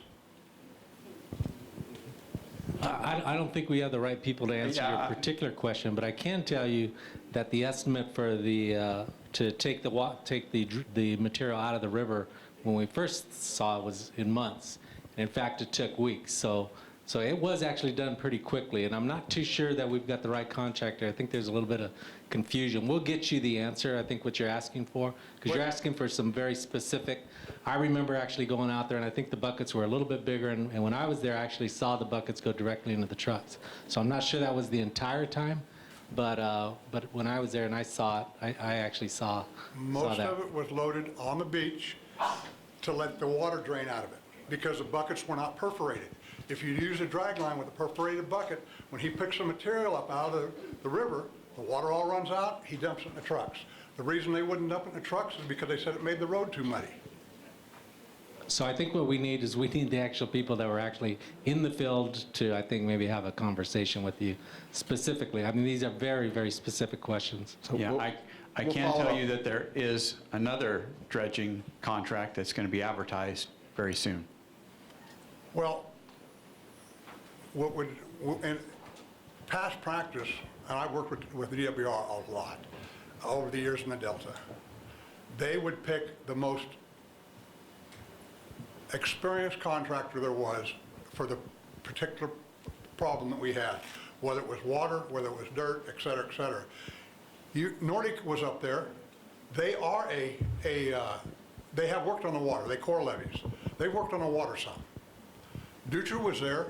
That's all Dutra has ever done is water work. If you want water work done in the Delta, you better call Bill Dutra. So Dutra is one of the contractors that was actually out there. He had a tugboat. I think the other thing that you should also understand is, remember, we're in an emergency situation. Now let's shift to what we're doing on the recovery. So on the recovery, we got a little bit more time to kind of go through this. And so what we actually did is we actually pre-qualified contractors to take the recovery piece. And so each one of those contractors pre-qualified, very qualified to do the repair and the recovery piece. And so when you got a little bit more time, you can actually spend some time and do pre-qualification and things like that. But when you're in an emergency, it's a little bit more difficult. So, Mr. Slack, is there some information that Dave or other folks from the department could actually get to you? Another question I have, what was CAL FIRE doing up there? Does DWR go to the forest fires? I mean, CAL FIRE was brought in to help us support the the incident command structure and help us manage the emergency as part of the unified command. And I think they did a great job. They helped us in an emergency. I mean, we had never experienced an emergency like that. We've had a lot of incidents around the department, but not to that magnitude. And CAL FIRE brought in because they were experienced and they were good at managing emergencies. We provided the engineering, the expertise because it was not a fire, but teamed up with them, I believe it was a good partnership, and we were able to manage through the emergency. So they were brought in to help us do that. They mowed a lot of their equipment in, their dozers, D6s, D7s, clear from San Diego. Who paid for that? So the department paid for, or is on the hook for, the cost for the emergency. And when the evacuation was called, it was all hands on deck. They were bringing all search and rescue and all equipment needed to manage the spillway and the public. So they were brought in, you're right, they brought in a lot of equipment to help because they had air resources that we don't have when we were trying to, fortify the emergency spillway. They brought in helicopters. They have all the contacts to all these emergency things that you need like that. And the department was not set up to quickly mobilize as fast as they can. Okay, thank you. Can I get your card from you? Sure. Just so I have the record. Thank you. So the next name I have is John Rareman. Did I get your name right? Yes. Well, that's okay, I'm glad. All right. Here you go. Hi, I am one of the many farmers that farms inside the levees. So I farm about 100 acres in the Feather River. I, like Bob Buki, I think is how you pronounce his name, currently would like to see more than 8,000 CFS coming down the river. I think your next release that you're going to do whenever it occurs is probably going to be the final nail in the coffin of a lot of orchards down this river. I mean, we've never seen water like this in May. Trees can't really grow underwater. So I guess you said the river valves are okay now. Can you put more water in the river currently? And also, when you do the next release, I think the slower release would probably be the worst as far as trees are concerned. You can do it faster, have cold water running through, get it done, shut it off. We'll try to drain our orchards for the 4th time this year, and hopefully they'll live. Yeah, I mean, we at Gridley, we heard similar, like you, and so we're working a bit harder at making sure that how we spill is the least impact on you guys. So we are working at that. We hope that we made an improvement last time, and we'll keep working our best and working with our flood operations center to just minimize as much as we can. Yeah, and I'm not talking about the sloughing of the riverbanks. Most farmers right now would like to see as much water in the channel as possible to get it out, so we don't have to get it up out of the channel into the orchards again and kill them off. Okay, so thank you. Thank you. Okay, so Larry Green is next, and then on deck is Brad Foster.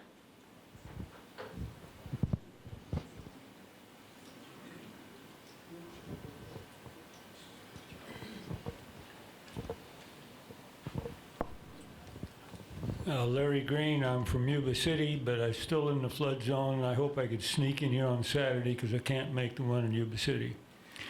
There's experts at every step of the way on anything built in California. Bridges, dams, school buildings, big shop buildings.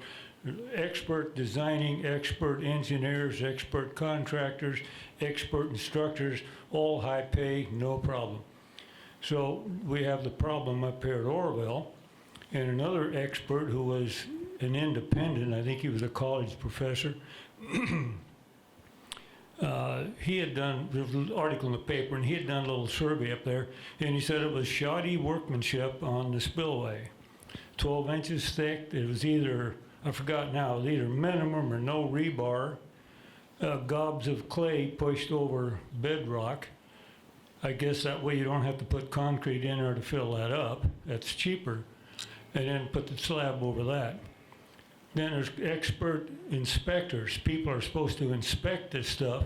And so the low bidder will build it according to the specs. Now, there's a friend of mine on a big contract similar to this quite a few years ago, and he was a certified inspector. As this project was moving along,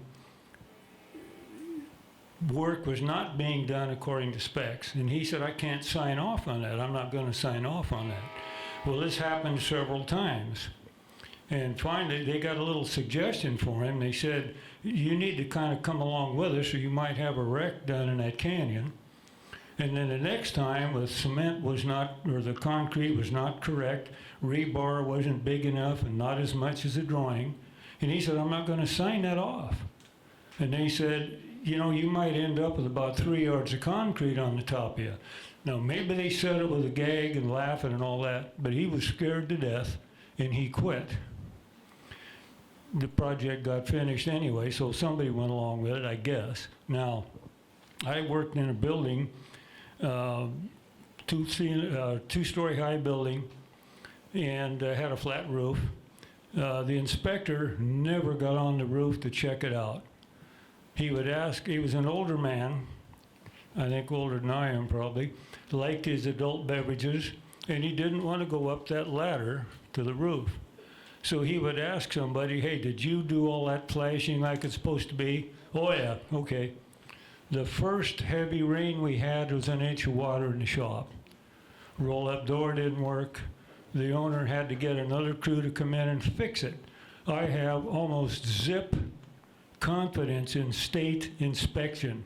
I know it's in the paperwork. I know it says, yes, it's there. This man signed off on it. Well, maybe the contractor got him another pickup and said, just look the other way. I just, you know, I'm really fed up with trusting the state. Try to convince me, I don't know about the rest of the folks, but try and convince me that this correction and rebuilding is going to be correct like the damn drawing calls for. Okay, so let me see if I can address a few of those. Let's start off with, I think you were actually referring to Professor Bia from UC Berkeley. And I actually had the opportunity to talk to Professor Bia. And so first, let's make sure we understand what actually he wrote. So what he actually wrote is he wrote an article, and he wrote an article based on plans that he actually reviewed. So he didn't actually review the as-constructed situation. He reviewed what he thought was the actual design. And so what he put forward was, here are possibility, what some people call potential failure modes. He tried to conject, this is how this structure could have failed based on what he reviewed. And so I think it's important to understand, first of all, he didn't actually have all the facts yet. And so we're actually gathering the facts. We're actually doing exploration out there to actually understand exactly how was it built. Did it exactly follow the plans and specifications, or did it not? We could actually tell that now by going out there and drilling and understanding, did they follow the plans and specifications? So we're gathering all that information right now, and we're giving that to an independent review board. And this independent forensic team, they're independent, they're not state inspectors, they're from all over the country and actually all over the world. And they're going to come in and they're going to actually look at all that information to try to figure out, did they actually build it like the plans and specifications said or not? And then we also got to realize, again, this is 1964. We would not build it the way we did. We would not build it today like we would then. A lot of things change. You know, look at what your car looked like in 1965 and what it looks like now. Things change. Things get upgraded. And so what's going to happen now, we're going to actually build it to today's standards. And there's going to be 3 different oversight bodies looking at it. There's going to be the California Division of Safety of Dams overlooking it. There's going to be the Federal Energy Regulatory Commission overlooking it. And then there's going to be an independent board of consultants separate from this forensic team that I talked about looking at it.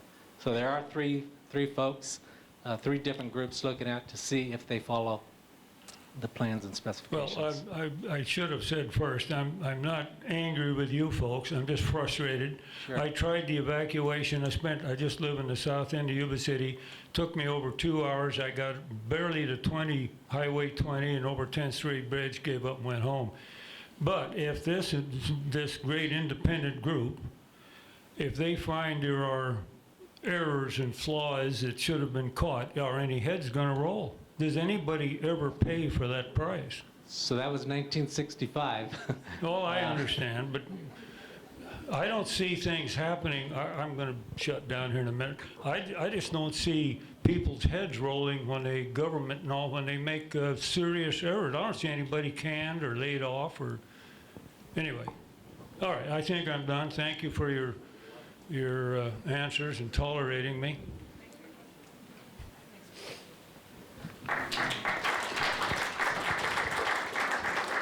So Brad Foster, you're up, and then Rita McCurley, you're up next.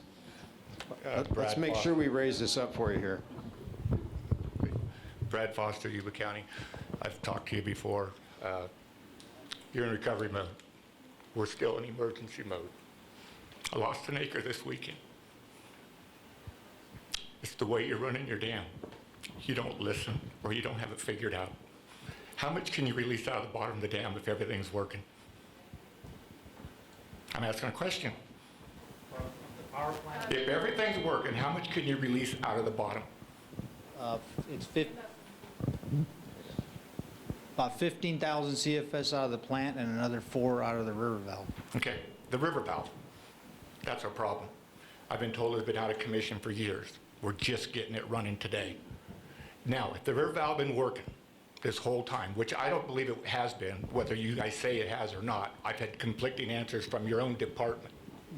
Okay, the month of January, the month of December, the month of February, if that valve had been running, I would have seen it in the river. It wasn't there. All you had running was your turbines. 4,000 cubic feet a second, not there. Multiply that by 60 or say 70 days. We're almost at 120,000 cubic feet a second. More water than ever came over that dam in a 24-hour period during the emergency. Lack of maintenance. We would have diverted all this if that river valve would have been working. Now you got your turbines down, you're doing inspections.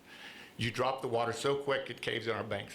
In March, when you drop the water from 50,000 to 2,500 rocket scientists, you caved in the banks on the river for 20 miles in each direction. I did the math. My ranch alone, we lost 2.5 acres. I should say my landlord's ranch, which comes to roughly 9.25 yards per foot. You do a little bit of math, it comes out to 48,000 cubic yards per mile, which is the equivalent of about 2,000 truckloads of dirt going into the river. Those are truck and trailer loads dropped out of my ranch into the river. Fishing game's right there. Nobody has said a word about how many small salmon, fry, or still if I suffocated that day because the water was so muddy you could damn near walk across the river. Excuse me. These are things that aren't being addressed. Your man came out over 2 months ago. Nothing's been done. The river came back up, it went down again. We lost 3 more foot of bank. This bank is what protects the river from my ranch. It is our it's a buffer zone.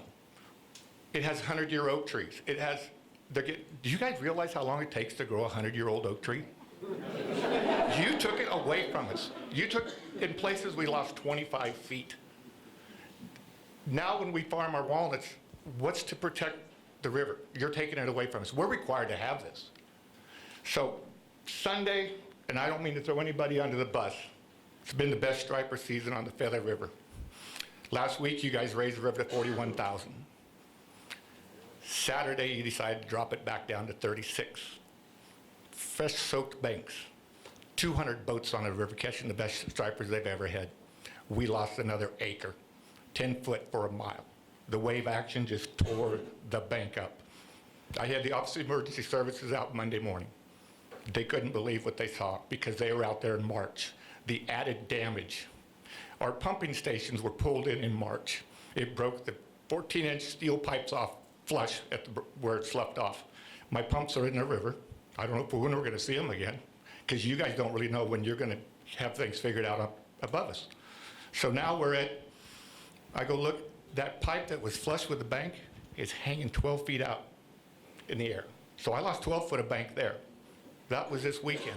And then come Monday, I get a phone call from James Gallagher. Hey, he's trying, guys. He really is, and so is Nielsen. They're going to shut the river down better this time. Can you tell me how you shut the spill gates down this time? I mean, they are working on trying to. No, that's just it. Every time you don't do it right, you destroy downstream. We are still in emergency. Every day you're taken away from us. We have a bare dirt bank, vertical, with tree roots sticking out. You put 25 in the channel, it doesn't bother a thing. We get a little bit of erosion.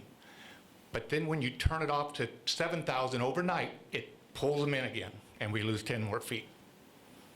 So you're going to have to, and obviously I'm going to tell you how I think you should do it, because you haven't figured it out. Can you shut the spillway? What's the minimum you can run over the spillway? 20,000 CFS. Okay. Turn your turbines off, turn the afterbay off. Get it down to 20,000. Now, the day you want to turn the spill gates off, you turn your turbines back on, you turn the afterbay back on, and you keep the river at 20,000. It's simple math. And if you want to work on something, let it go down slowly from there. Turn one turbine off, turn off, and take it down slow. You're killing us. Fish and game, I'm really disappointed in. If my farming operation were to have irrigation water get out and run over the riverbank and muddy the water, I'd be in court and you guys would have 8x10 color glossy photos finding my ass for polluting and destroying the river.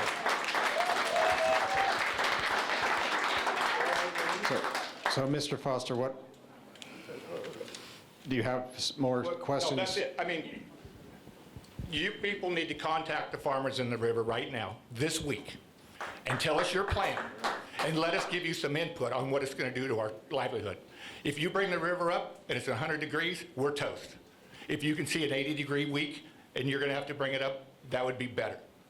Flows, put 20,000. If you can do 20, get it in the channel now and keep the river as low as possible. If you have to bring it up, I'm dry at 36. I can't say that for my neighbors.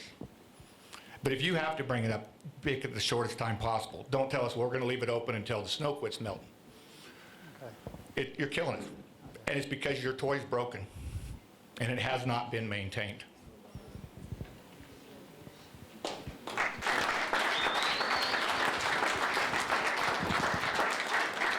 Okay, I have Rita McCurley. Here you come. And on deck is Lisa Wilhelmi. Yes, you are. Hi, my name's Rita McCurley, and I live in Yuba City. Can I have the other graphic of the spillway, please? Sure, let me just lower this. Oh, thanks. So which one would you? Yeah, that one. No, wait. Yeah. That's the emergency Okay. spillway, right? Yeah. So, okay, so that I understand, water's going to come down the emergency spillway. It'll go down the buttress. It'll be slowed down by the splash pad that's stepped, correct? Then it hits the wall, the cutoff wall. Now, is water going to come back? Do you see what I'm saying? It's going to hit the wall. Some of it's probably going to come back, and then go down all the way to the ground, correct? Okay, with that being said, my concern is the near the wall. See how it's like the concrete's like thinner compared to like where the RCC buttress and the emergency spillway is. So are you going to have anything to reinforce it?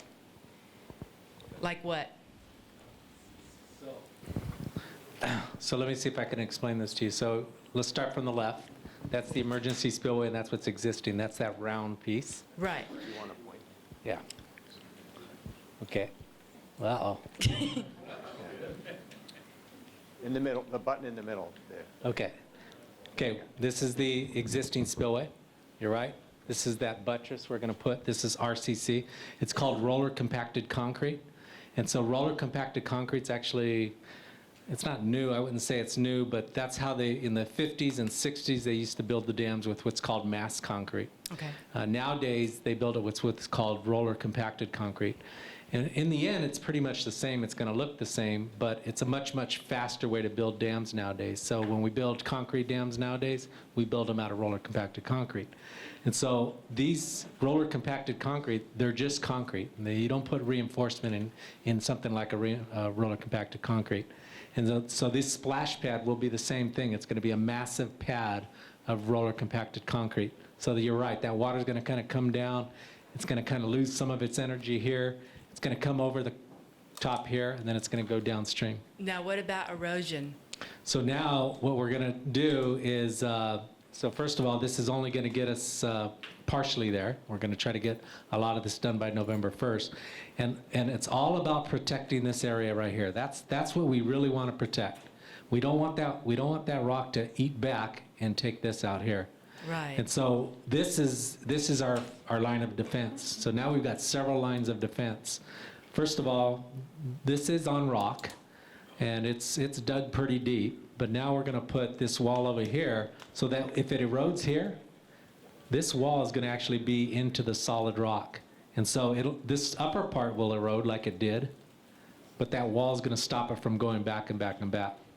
Does that make sense? Yeah, okay, so then if you say that's going to erode, then aren't you concerned about not having it erode? So we are, and that's coming next. We're going to have to design that later for this 300,000 CFS event. So we're not working on that right now. What we want to do is, all we're trying to do right now is protect this from ever failing. Right. If we have this in place, it can't erode past this wall here. Now, when I say erode, it could still erode down here and into the river, and we still got to have to look at that. Right. For this year, we want to get this in. This is what we want to get in right now. So that's a big line of defense that's going to help that erosion from going back all the way back to here, like what we saw it did without this wall. Okay. Okay? And then I know you have like a 5-month window of opportunity to get this thing fixed, but have you taken into consideration unanticipated problems that may arise both in cost and time? Yep, that's a great question. Because, So once you start something, you're you exactly get in there, right. you're like, oh, no, it's a major thing. That seems like my home projects. So yeah, you're absolutely correct. You always have to have backup plans, backup plan A, B, and C. And so in this particular case, what we talked about, remember, we're focusing on that main spillway. We want to get that one fixed. If we can get that one fixed, this one won't be used. And we have a plan A and a plan B to do that. Plan A would be, is we're going to replace as much of the slab as possible, and we're going to anchor the rest of the slab for the year, and then come back next year and finish replacing the slabs. Okay. That's the upper piece. That's the most important piece.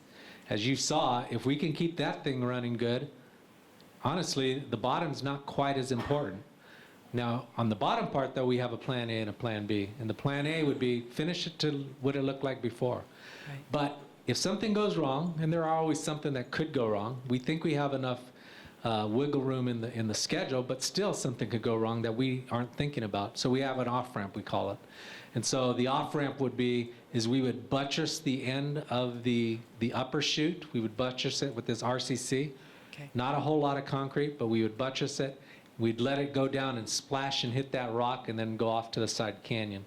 So that's our plan B if something goes wrong that we just didn't anticipate. Okay, cool. And then finally, who will pay for the repairs?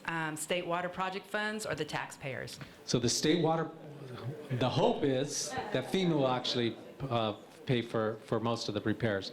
But the state water project is obliged to pay for operations and maintenance and repairs for the state water project. This was established back in 1959 with the Burns-Porter Act, and that act allowed for the sale of bonds to do just things like this, to repair things that get broken, to operate and maintain the facilities, to construct new facilities over the last 50, 60 years. So the short answer is it's the state water project.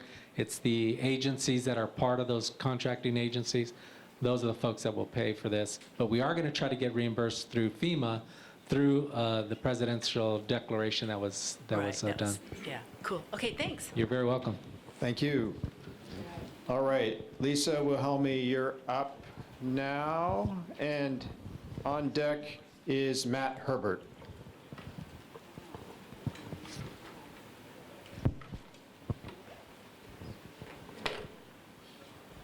Would you like me to lower this? My name is Lisa Wilhelmi, And my name is Lisa Wilhelmi. And I would like to state some concerns that I have.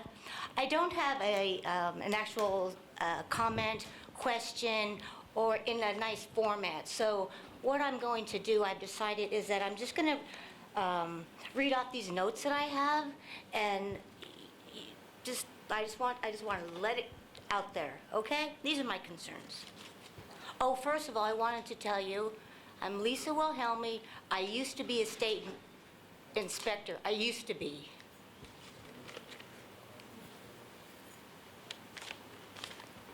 Okay, so first I'm just going to throw them out here. There's no rhyme or reason.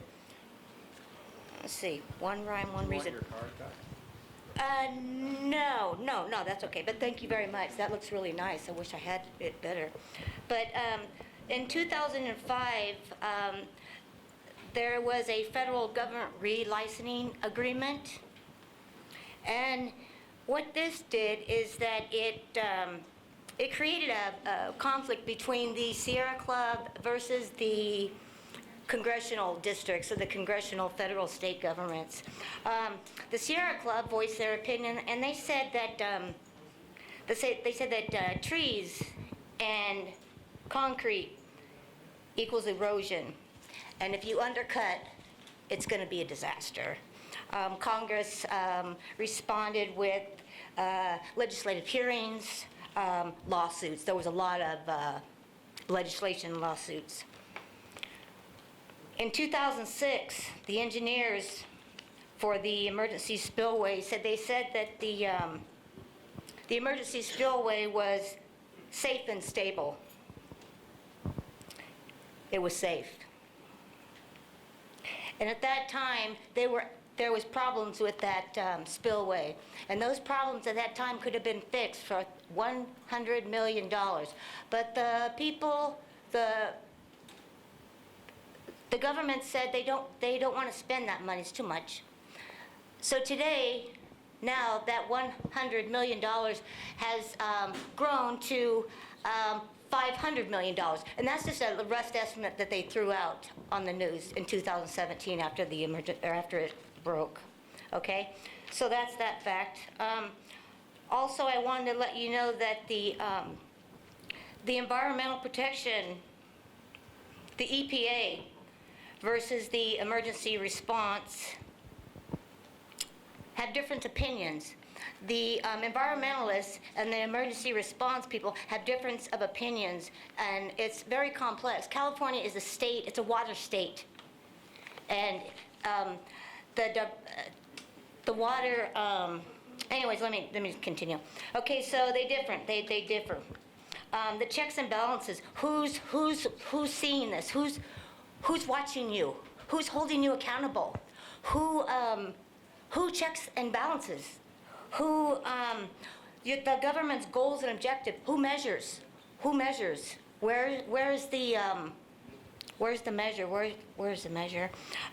Also, my interest is in groundwater. In 1988, the USGS, Geological, NASA, they looked in the satellite and they saw that you could see that the erosion of the land, the ground surface, that he saw it was sinking.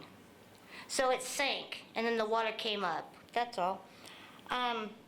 So how much more do you have? We're past 3 minutes. Okay, I'm almost done. So California is a water state, and it's complicated.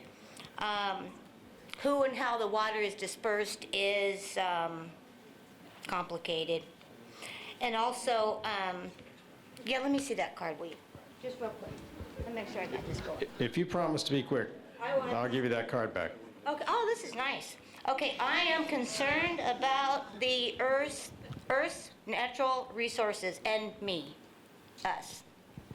Historical overview summary. Differences between environmental groups and government. Oversights and cost-effective mitigation. I think you got it all. And my prop here is this. State water resources. This is our water now. This is our water. We have to buy it. Thank you. Thank you, and if I can get your card back, if I could just grab that. Thank you.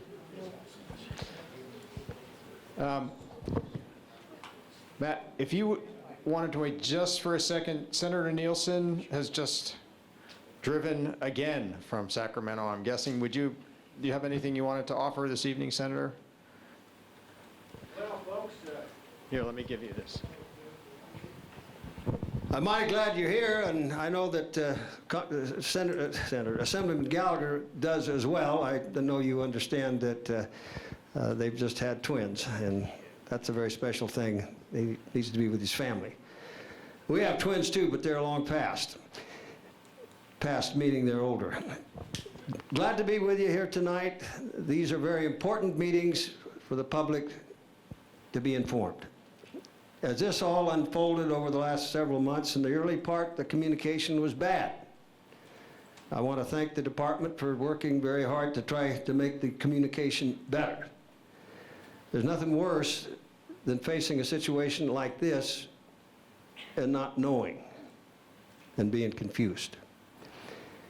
In my life, I've farmed through 4 droughts. I've represented North and Central Delta and all the Sacramento River and its watershed, and a lot of the timberland, so we've been through many fires and floods and disasters. My own opinion is, though this one didn't happen, and it must never happen, potentially this was the greatest disaster that I think the North State has faced, or something greater to have failed. Thank the Lord it didn't, but the premium now is to make sure everything is fixed to the state of the art, to the best of assurance for our grandchildren. This will never happen again. And we do not have just the spillway to work on. The levees are also very important. I don't know if anybody spoke of the levees tonight, but James and I have had many conversations, at least 3 conference calls with all the officials from the levee districts up and down the river, talking about what needs to be done on those levees. The most critical things that need to be done, not just everything you want to do, but what's most critical. My concern extends beyond those levees, because I've dealt with the bypasses an awful lot in my lifetime. And the bypasses warrant attention. The bypasses are flood control facilities. And over the years, I complained we've let too much habitat grow up in the bypasses. That's not the issue at hand. The issue at hand is to secure the dam and all the levees downstream. Many of you have good suggestions and thoughts and ideas. This is an opportunity for you to express them. The department will do others of these forums. Last week in the State Senate, the Natural Resources Committee held the first hearing on this. So directly the legislature is exerting some oversight as to the situation. There will be several more such legislative hearings. There are other places where scrutiny can occur. I'm the vice chairman of the Budget Committee. There will be things that of our concern in the budget. Although the state general fund is not going to bear the brunt. And I think you've already been informed of that here tonight. And it's the job of the Budget Committee to give oversight too. I think the young lady who spoke did talk about who watches over. We do have a system of checks and balances. If you've heard me talk over the years, I'm of the opinion that the bureaucracy now rules more than the accountable elected representatives. And I've dedicated a career to that, to try to wrest that control back. And it is a big deal. And we need your help. And how do you help in that regard? I'm getting off subject, but I want to get this out to you. Inform our staffs, that means Gallagher and mine, of incidents you have with the agencies of government where you have problems. And then we can intervene, and that's our biggest job, not legislating. We don't need more legislation. We need to solve problems with and within government. And the Senate has made a big deal of it, and I'm pleased to see it, hasn't often happened in the past, of oversight, with the Budget Committee being the venue of oversight. Now lastly, let me get back then to where we're at. The department's given you a lot of pictures and a lot of thoughts and ideas, I'm sure, here. Understand that this is a beginning and not an end. This is going to be a long-term deal. No matter what happens within the next year, there are going to have to be subsequent years and continued efforts to assure the integrity of our flood control system in California, and particularly in the area where the water comes from, and that's Northern California. I'd like to talk to you sometime, too, about other matters. The 2009 New California Water Plan is significant in this respect. Co-equal goals are inculcated in the new water plan, and co-equal goals means humans have a water right. Co-equal, and that includes agriculture. That's been forgotten for a long time. Now they're co-equal goals. Also, water policy prospectively from then will no longer be delta-centric. Everything in water for decades was all about the delta, and we spent billions of dollars that didn't fix the delta. There now will be concern and focus on the rest of California. And understand, there's not just a delta. There's not just a north and south in water. There's also an east and west in the north, as well as in the Central Valley for water in California. In addition, there are area of origin water rights. The strongest that we've ever had are in that 2009 statute and in Prop 1, the water bond, to protect the area of origin water rights, although some are trying to forget that that ever happened. I'd like to just give you those reflections about some of the broader picture. And our project here with Oroville and repair fits in to that broader picture. And keep in mind something that most don't think about either. What we do in water policy and energy policy is for the future, for our grandchildren. And we will not get to that future by sharing scarcity. If there are any questions for me, thank you for presiding again and coordinating this. To the department, I thank you folks for being here. And I'll be around for questions if anybody wants to ask some of me, either now or later. I'll be hanging around. We can ask in person. Thank you, Senator.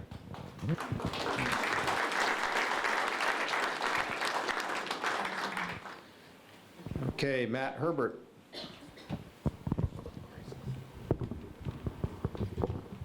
Thank you. Leading up to this spillway failure, the lake level was being held right around 80% capacity. Knowing that there was 176% of normal snowpack above in the watershed. Why is the snowpack not a factor in the reservoir storage capacity going into sometimes the wettest months of the year? Knowing that you had plenty of runoff coming to probably fill that lake darn near from empty. I mean, we do, our operation is to make sure we're following the Corps of Engineer, flood reservation curve, and then from there, trying to monitor, like you're saying, the snow melt, the snowpack that we have, and then all the, other components of Oroville Reservoir. That doesn't really answer the question. Why isn't the snowpack a factor in where the maximum reservoir level should be at that time of year? Or any time of year? Actually, I think it is. That regulation has wetness index involved with it. So preceding 30 days, the amount of rainfall you have determines where you're at in the flood storage. So, and that's precip, whether it's snow or rain or whatever. So it, in a way, it is intrinsically. But does it consider the snow pack? No, it doesn't. But the floods essentially consider that as part of the snow melt to add to the rain that comes in. So it's not specifically, but it's kind of built into that flood control amount. Okay, well, you've talked a lot about public safety and ensuring the safety of the folks that live downstream from Lake Oroville. You know, the same event that took place in 1986 and again in 1997 was the exact same scenario that you faced this year. The only difference was the spillway failure, but you had Pineapple Expresses lined up. You had, as the department has admitted, you know, way above the capacity or the runoff coming into the lake than they anticipated. If that reservoir was not held at 80% capacity, you could have avoided this whole situation. No, I'm sure that, you know, with the Corps of Engineer, the flood control curves are going to be reviewed as part of this incident, and in those, at that time, they're going to be working with us to make sure that they're safe and they're appropriate, and that's where it'll be taken into account. Thank you. All right, thank you. So Matt Mentink, you're up now, and next up is Rachel Young. Matt?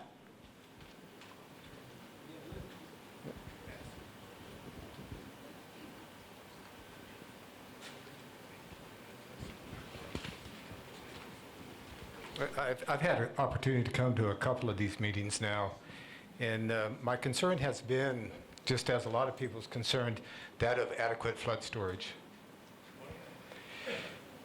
We know that Folsom operates at 50% flood storage, and we operate at 19 or 20% flood storage. Part of our flood storage has been to allow what they call surcharge flows to go over the emergency spillway.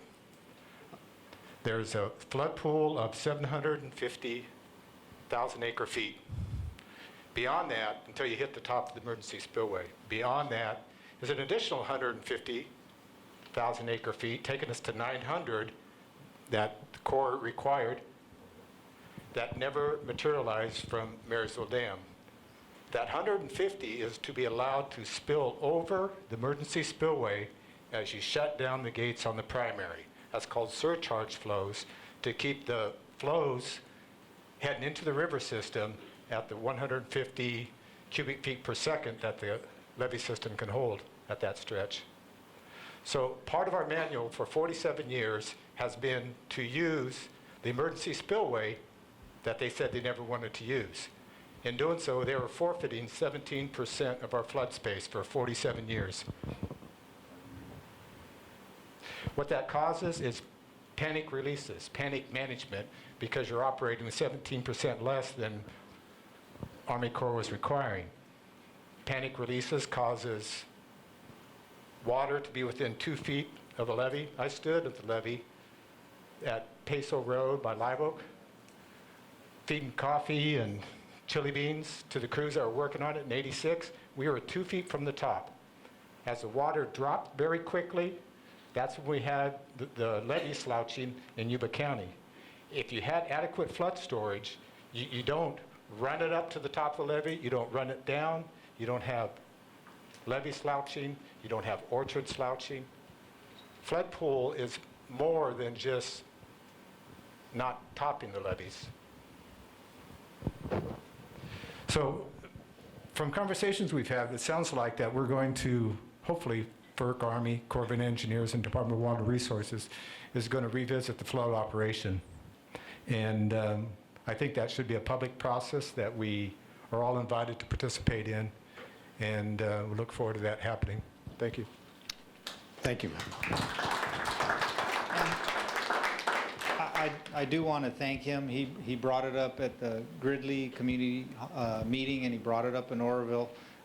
We were at the Oroville one. I went back to the office and talked to our operations people, and he's correct. In the operations manual, that's in there, you know, the surcharge of using Oroville. And in this event, that was not, you know, that was not the scenario that would have applied, because the storms that we were getting were not that criteria. But he is correct that under those criterias, those storm events that would be over the Yuba River, the flood operation manual does say that we would surcharge over the spillway.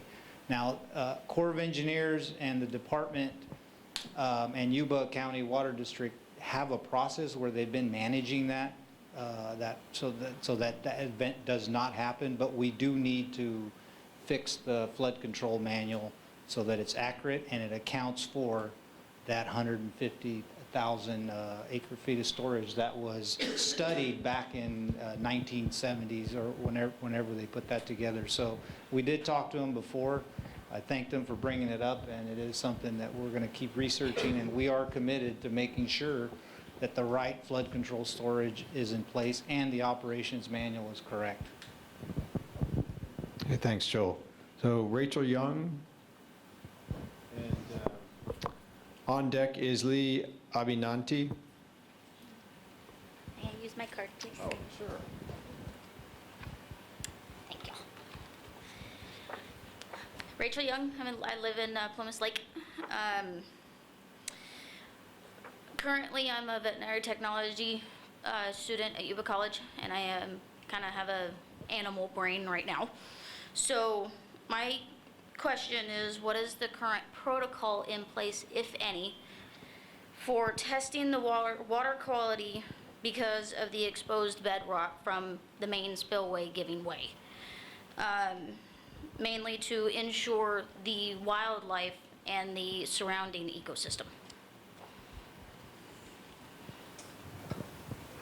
I think I might be able to answer your question, at least partially. Because of all the turbidity, all that sediment that was coming in, the suspended mud in the water, we have been doing consistent monitoring throughout this entire event. So we have people taking samples, especially during the dredging operation, which stirs up a lot of that material that's down in the diversion pool at the base of the spillway. So we're taking 3 samples a day during the entire time that the excavation's been going on. So we have this massive data set now. We are sending reports every 2 weeks to the Central Valley Regional Water Quality Control Board, and actually have conference calls with them a minimum of twice a week, just to keep them updated on what's going on. So we're monitoring it very closely, and we haven't seen any negative effects as far as, you know, like fish mortality or anything like that in the diversion pool, but we are very well aware of it. We weren't monitoring it when the big event was going on, just because of the not right at the site. Downstream, we still were taking some samples, but you know, as the spillway emergency spillway activity went down, we were able to get up and we actually got samples in that area as well. So we haven't seen any you know, mortality or significant impacts like that, but nonetheless, we are monitoring it. Has Fish and Game taken any actual like fish samples for like excess levels of asbestos? I don't know that. We haven't found anything abnormal at all. None? Yeah. But it's still early, so we do a lot of sampling too, along with. Sorry, I'm loud to begin with. We haven't found anything abnormal in the pathology of the fish, but it's still early. We're releasing fish quickly, but the fish that are in the river, there's been nothing abnormal at all. And even downstream? Yeah, we sample all the way to the ocean. Okay. I mean, we got a whole team of, that's what we do. So nothing out of the ordinary, luckily. Yeah. Okay. Thank you. Yeah, and just one other point, just regarding that, Department of Fish and Wildlife does have pathologists at the Feather River Fish Hatchery as well. It's the same water. It's coming right out of the diversion pool going into the hatchery, so it's sort of like its own little laboratory right there. And although they had a lot of muddy water in the hatchery, and mud settled in the raceways, which is a bit of a mess to clean up, they didn't see large mortality, and yes, no problems with disease from the sediment. Okay, thank you. So I think Lee had asked. Question, if you like. I will do that. So I have two cards, actually, so there are a couple of questions. The first is it correct that there's an active fault underneath Lake Oroville?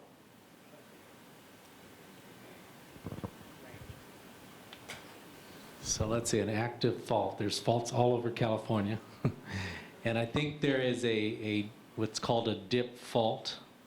So normally what you all probably are used to seeing is like in the Bay Area, it's like what's called a strike slip fault. So you could actually drive through Hollister, and if you were to stand and put your legs on both sides, one of your legs is going to go one way and the other leg's going to go the other way. We don't have that kind of situation here. We have what's called a dip fault that's actually going well beneath the dam, so it doesn't surface the dam. It's also really important to understand the seismic setting of something like out here in Oroville. It's actually a very quiet seismic setting. So we had that earthquake, what, in 1975, 76, 75? And that's a small earthquake compared to what we see in the West Coast and in the Southern California. So typically the earthquakes that occur up here north, where we are, they're smaller, and then the probability of an earthquake up here is significantly smaller. And I think you folks that have actually lived in this area a long time, you know there's just not a lot of earthquakes up here compared to the Bay Area and Los Angeles, where they're big and they're often. So that's a long answer to your question. So here's... You don't have to do the rest of it. 'Cause okay. it's based upon the fact. I thought that it was said that there was a fault. And I mean, actually the people that I guess were opposed to the dam were the ones to bring it up. So there are faults all over California. They're everywhere. It sounded like it was something that would, like the Hayward fault, it would. It's not like the Hayward fault. Yeah. So any fault could rupture, but it's nothing like the Hayward fault at all. So Lee, you had another question about how much additional assessments will be added to our property tax to pay for repair and increased maintenance to the dam. Maybe Senator Nielsen could answer that. So I think I could answer that. I mean, again, this is the state water project that's funding this, so it's not your assessments that are funding the repair to this dam. Okay, I have a card without a name. Actually, there's a request. Please use names or titles instead of acronyms. So we have to try and avoid acronyms here. This statement is, Folsom Dam has had millions of dollars spent on upgrades over the past several years. Why haven't upgrades been made during the past years to Oroville Dam? FERC not authorizing budget should not be an excuse. DWR has responsibility to spend monies on upgrades. With all the power the Oroville Dam produces, there had to have been profits. Maybe Joel and I will try to tag team on this one. So there is actually an operations and maintenance budget on Oroville Dam. A significant amount of money is always done on Oroville and the entire state water project. What I don't know, and I don't know if anybody up here knows, is the actual number. What's the actual number of operations and maintenance spent on Oroville? I think I saw that in the last few weeks, but I got so many numbers in my head, I can't remember that one. Now, Folsom, yeah, Folsom's part of a major project to actually upgrade. And as you all know, flood safe back in 2005, 2006 with Prop 1E and 84 actually upgraded a lot of levees in California, including up here. So there's a lot of repairs that have been making all the way down the valley through the Central Valley project. Folsom is a piece of that down there near Sacramento. And so a lot of money actually has been spent on Folsom, upgrading that to provide flood protection downstream of that. But there is a lot of money being spent on Oroville, and we'll try to get you that number in the near future. I can't remember that number. Yeah, Okay. and on the civil side, we'll have to go back and look. I know on the power plant, starting about, I want to say 4 years ago, we've had a project list of a budget of about $230 million, I want to say, over about 15-year span, where we're upgrading all the 3 of the turbines on the units, 1, 3, and 5. We're upgrading the TSVs, these these shutoff valves, turbine shutoff valves that are in front of the turbine, so we can stop water flow from the penstocks when we need to do repairs or anything on the units. and the fire systems. We're upgrading all the fire systems in the power plant. To do that, it's not only expensive, but it just takes a lot of resources and manpower. So we do have a plan. It's a 10-year plan to upgrade that plant to bring it back up to full reliability from when it was new. So for that, I think it's roughly about $250 million to do that. On the civil side, I don't have that number, but we could look at that. Thank you. So Kim McQuaid. Okay. So as for future evacuation, having closure of the highways, California 2070, 99, northeast, south, et cetera, to open all lanes out of the evacuation area would have decreased the time leaving the area.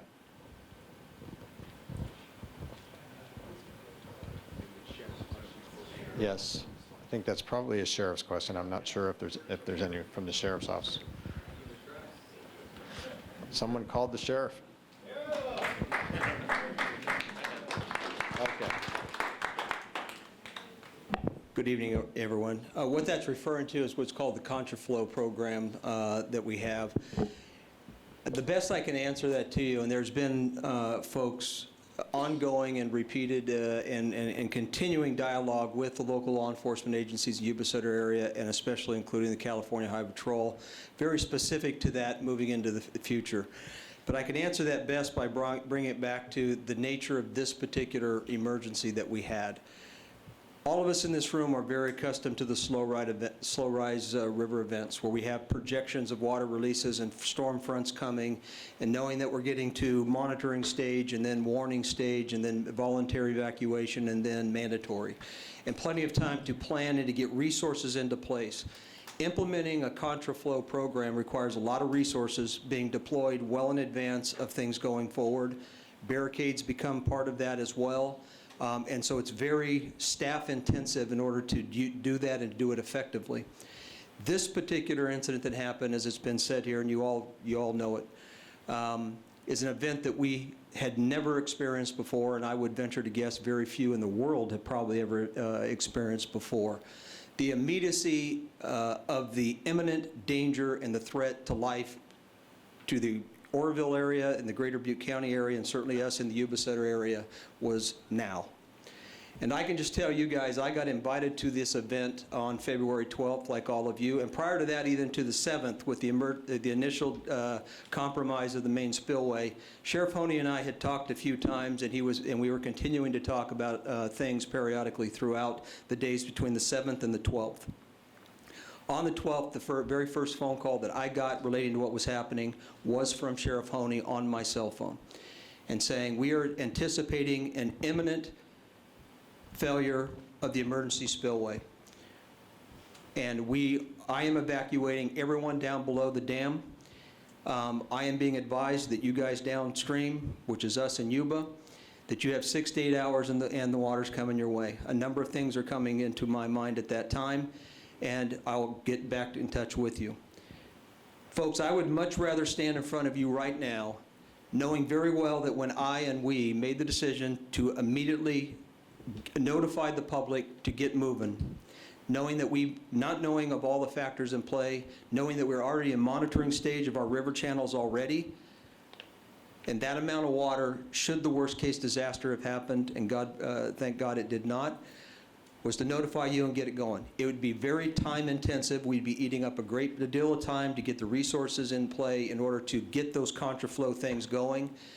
And I would much rather stand in front of you tonight and basically explain to you, knowing that we caused a high level of chaos and anxiety amongst you, but the sooner we told you, the sooner we were able to move people and hopefully get you all to a safe ground, than to stand in front of you tonight and explain to you why you didn't immediately make that decision.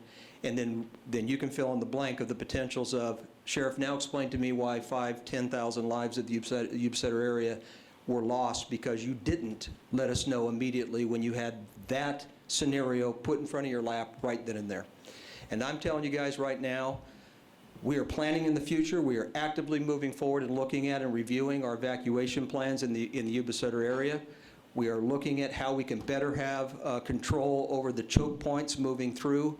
Marysville's a very unique geography in the sense there's very few ways in and very few ways out. And I'm telling you guys that the exact same information and the immediacy of the danger to lives that were posed to us on the 12th, I'd make the same decision today. We'll do everything we can to move forward and be better at doing it in the future, but given what happened in that completely unexpected scenario that we all know that we live downstream from Oroville as well as Bullards, I don't think we all ever fathomed that that type of call was going to be made. And I made the decision, we made the decision in which to let you know as soon as we possibly could, and not waiting around for conference calls and mutual aid resources to set up the appropriate roadblocks and the necessary resources to do an effective contraflow. That's my answer. So,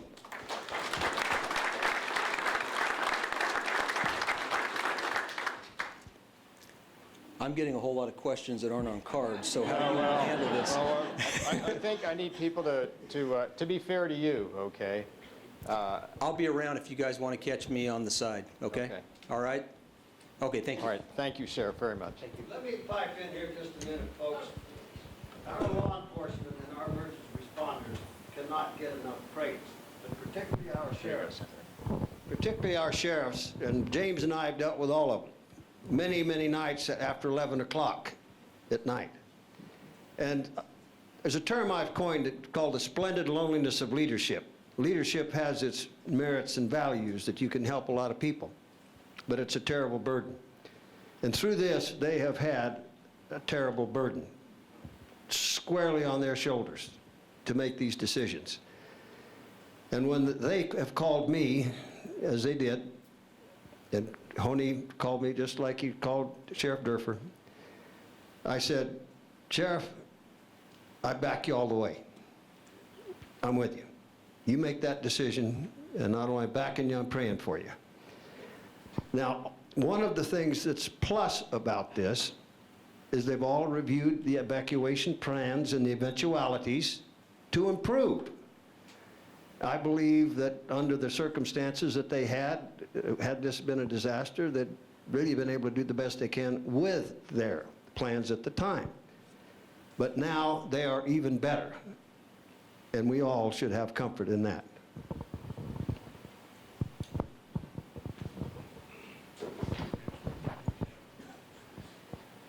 Yeah, do you want to address that, Aaron? Sorry. Are you on? Hello?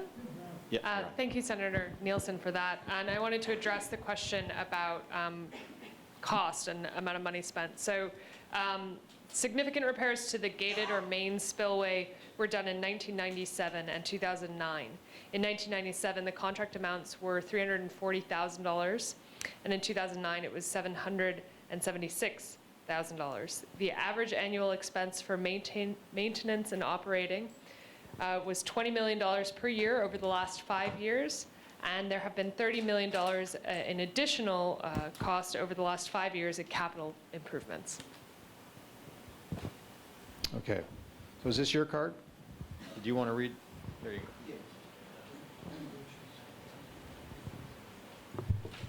Yeah, my name is Pete McQuaid. I live in Marysville, and I work up at Oroville Hospital. And right after this event was over and we were able to come back to work, on my way home from work, I had a thought in my head when I was down by the freeway. Is a lot of homeless people were sitting down there by the river, and the water was really high. And if anything major had happened at the dam, what kind of disaster preparedness plan is in place to literally gather the homeless people in either Oroville right downstream or even as far down as Marysville and further. And that was a concern of mine. And also what kind of a public disaster plan that can actually be like maybe broadcast over the news station like on a monthly basis or something, just to kind of help people be aware that there are problems that can happen, and hopefully they don't. But it would be good if people kind of understood that disaster can happen. Let's get you prepared for it. So in the event it happens, at least you might not lose everything. And that was just a concern of mine. I don't know if it can be answered here, but just to be aware, I haven't heard much about homeless people and them being taken care of. I wonder if that might be a conversation you could have with the sheriff. He's offered to Sure. chat about that. Sure. Okay, thank you. If you don't mind real quick on the homeless. No, come on up. I can very quickly mention that as to what happened in this particular event. As I mentioned, we were already getting to monitor stage within our flood channels well before what happened on the 12th. We were anticipating further rises with releases from Bullards as well as Oroville Dam. And the rise of the waters, we had already completely swept out all of our river bottom areas. I mean, we've done this a number of times with slow water, so I can only speak for my county, but I can tell you that all of the homeless population along the river bottom areas had been repeatedly advised that, hey, it's coming. And then there was actually some that didn't go, and we had to actually do some 3 a.m. Rescues of some of them. But they had all been displaced to proper ground well in advance of the events of the 12th. Okay, so next up is Pamela Warmack. And then I have a question from Laura Dutra that she asked me to read. So Pamela, are you here? No? All right. So the question from Laura Dutra, why were 5 people fired for taking photos at the dam in the early days after the evacuation? Transparency, question mark. Actually, no, the answer. All right. Yeah. It was actually one person, and it was a contractor, and there are very specific rules about driving a D9 bulldozer and taking photos at the same time. So it was one person for violating company policy.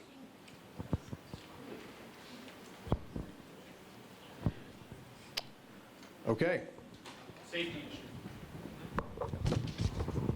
All right, I have, let's see, Dave Scanlon, and then Doug Jones. Is Dave here? Would you like your card? I don't need it, thanks. Oh, you got it? Okay. I'm not a dam construction expert by any means, but I would like to, I have been to many hours now of Q&A, and I haven't heard anything about cavitation.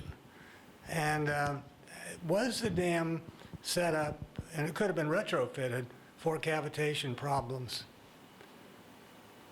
So And that dam, actually, the way it went out, that hole looks like cavitation.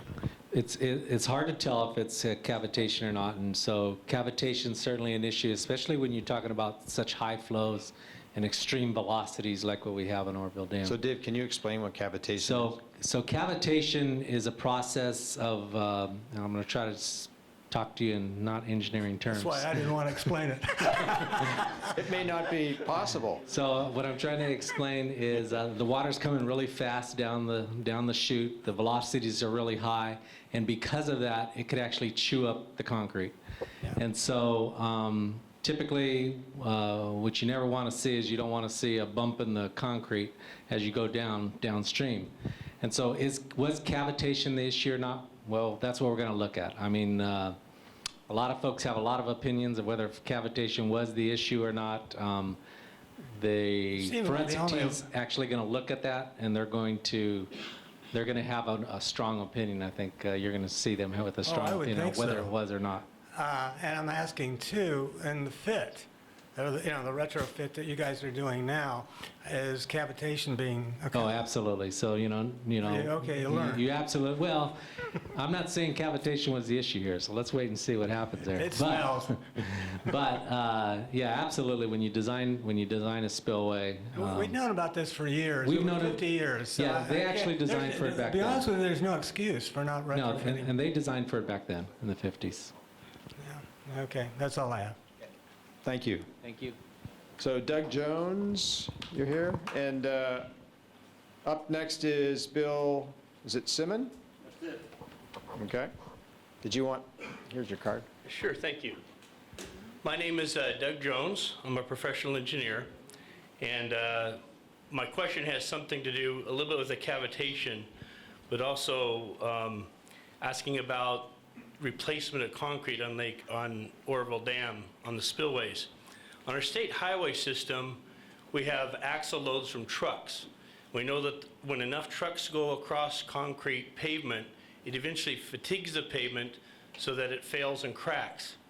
And so looking at the cavitation question, you know, is it possible that the concrete in Oroville is damaged after so many years of high flows or so many hours of high flows that we need to actually put something in place where we can fund future, perhaps complete reconstruction of the dam, maybe even 50 years from now? You know, is there some replacement period that the concrete just needs to be replaced because it just plain wears out? And if that is the case, is there long-term funding figured out that, you know, every major spillway in the state, maybe we need to replace after so many hours of high flow? And is that in a budgeting process so 40, 50 years from now, we can address that before we have another failure?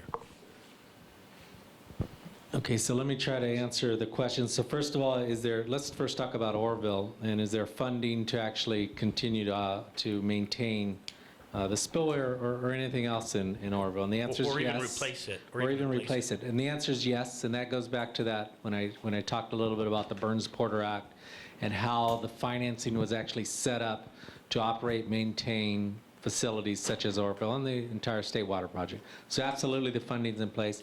And in fact, some of the numbers that Aaron quoted just a few minutes ago, those were some of the numbers of how much money was actually being used to actually repair the spillways. So you're right, just like in your profession, concrete cracks, it's got to be repaired. And in fact, on spillway over the years, on the spillway at Oroville, it was actually being repaired and constantly being repaired. Now, talk a little bit broader than Oroville. There's actually a package going through the legislature right now to look at spillways statewide. And so I'm anticipating that legislation to actually get signed by the governor, which will require dam owners throughout the state, especially the bigger dams throughout the state, to actually evaluate their spillways. And so I think more to come on that one. Okay, thank you. Thank you. Mr. Simon, you're up. Well, I'm going to adjust this before I fall down. You guys look like you're really awake. Come on, stand up and stretch a little bit, would you? The old motivational thing, I'm great, right? I would like to discuss a little bit about the Feather River and the overburden that's being floated down because of this incident we've had. And being in a city of Marysville, we have consequences of that burden of the sand, dirt, whatever you want to call it, has to be removed. Now, we have 401 permits, we have stream alteration permits, we have et cetera permits, we have fish and wildlife permits. My question, very simple, are you guys going to lead the charge to our legislative leaders to relieve us from these permits, turbidity permits, where the biologists have to come down and seine it before we can dredge it, or remove the silt? Because it is a burden, it was put there by the high water from this dam, now we're responsible for cleaning it out. Are we going to get some legislative relief on the permitting process? And are we going to be able to waive that permitting process? Or are we going to have to just live with it? It's a yes, no, or... And another thing, while you're thinking that question through, I'd like to make a suggestion in your future presentations. Get a big bowl of ice water up here, because you have a 3-minute challenge. You put your hand in the ice water, and when you can no longer stand the pain of that ice water, you're finished. It's a good quick. So I'm thinking about that that's right a good now. one. How I'm going to do that. See the ice burns on my hands? Can anybody help me with that a little bit? I'm not asking you to say you're going to do it, but I like to see if it's in the picture. Senator Nielsen, do you want to say something about that? Or? We get the ice water. Sorry, Senator. You said if we needed You're legislative... talking to a guy who's spent most of my years in public service trying to cut all of this down, Yes, sir. including carrying many bills over the years. Well, I'm just challenging you And because you it's a said frustration. legislative, you'd Now, help us. generally, in an emergency circumstance, you can get some relief. But understand, it isn't just a decision that we would all make. The statutes are subject and foundational for litigation. And there are lots of folks out here, folks, that like to sue to keep extensive kinds of things that we deal with. I'm very familiar with stream bed alteration. We're working with the department right now to try to hopefully get something better from that, because it's a problem. And it's a problem of interpretation. And we think, I think, that it's been interpreted wrong. Issue by issue, so let's get to the minuscule. When you have individual issues with your permitting, if you bring it to our attention, we likely can help you. Now, to the big situation, something like this in a crisis, if it is determined that the permitting is an impediment to public safety and attending to the long-range addressing of the problem, I believe that we can have some success. Unfortunately, and that's my term, and I'm confessing my own bias in this, not repealing some of those statutes, but improving the circumstances under which they can be interpreted, and whereby certain things can happen to get the job done. I famously remember a flood in 1986, flying over Deschutes Road, some place called Whispering Waters. 14 homes were going to go down the river. I was flying with the National Guard General Thrasher. We landed and went out there. Caltrans had some rock available. We had some engineers available. The National Guard was on duty, and they had trucks at the Sacramento Depot. And by 11 o'clock the next morning, those homes were saved. Now, I'm sad to say I wish I had more victories like that in my life. No permits, no nothing. We just built up the rock and saved the houses. It doesn't always happen that way. There are many impediments. But let me say what I sense, the climate of the times. And I'm belaboring it a little bit, but I think we've got support enough to be expeditious, to address this long range, the short range and the long range, on the Oroville, the levees, including the bypass levees. The amount of support that James and I received, and Congressman LaMalfa, from our colleagues was heartwarming. So they are sensitive to what I'm getting asked about it every day. How's things going up at Oroville? And that has its value, to have that kind of public support, that kind of legislative support. But folks, candidly, it's not always easy. But there is a focus on it. There is a realization that was a near of greatest magnitude disaster. And I think that's going to help us get the job done. And these people will work with us towards that end. Just to follow up on that, if I might, and I'll sit down. Maybe we can't change the EPA and the legislation, but we sure in the heck can adjust the charges laid on by Fish and Wildlife, by DWR, by stream alteration permits, where we can go in and correct that and not have to pay $500–600 for a permit. I think that's in the purview of the legislation and of this agency right here. So I'll leave it at that. I'm looking forward to seeing an email coming out and say, we won, we're reducing the fees. Thank you. Thank you. So, yes, Eric. Yeah. Just one comment about that.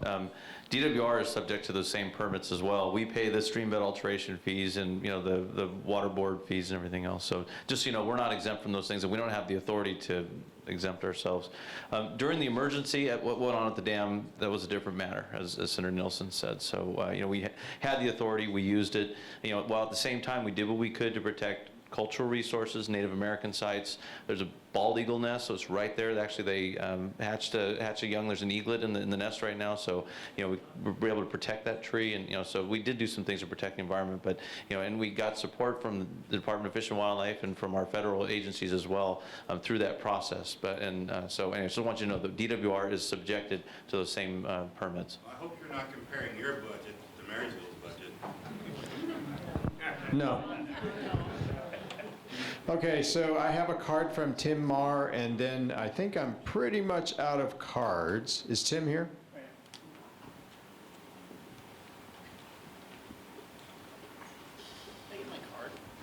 Yes. I'm Tim from Marysville, and I've got 3 quick questions for you.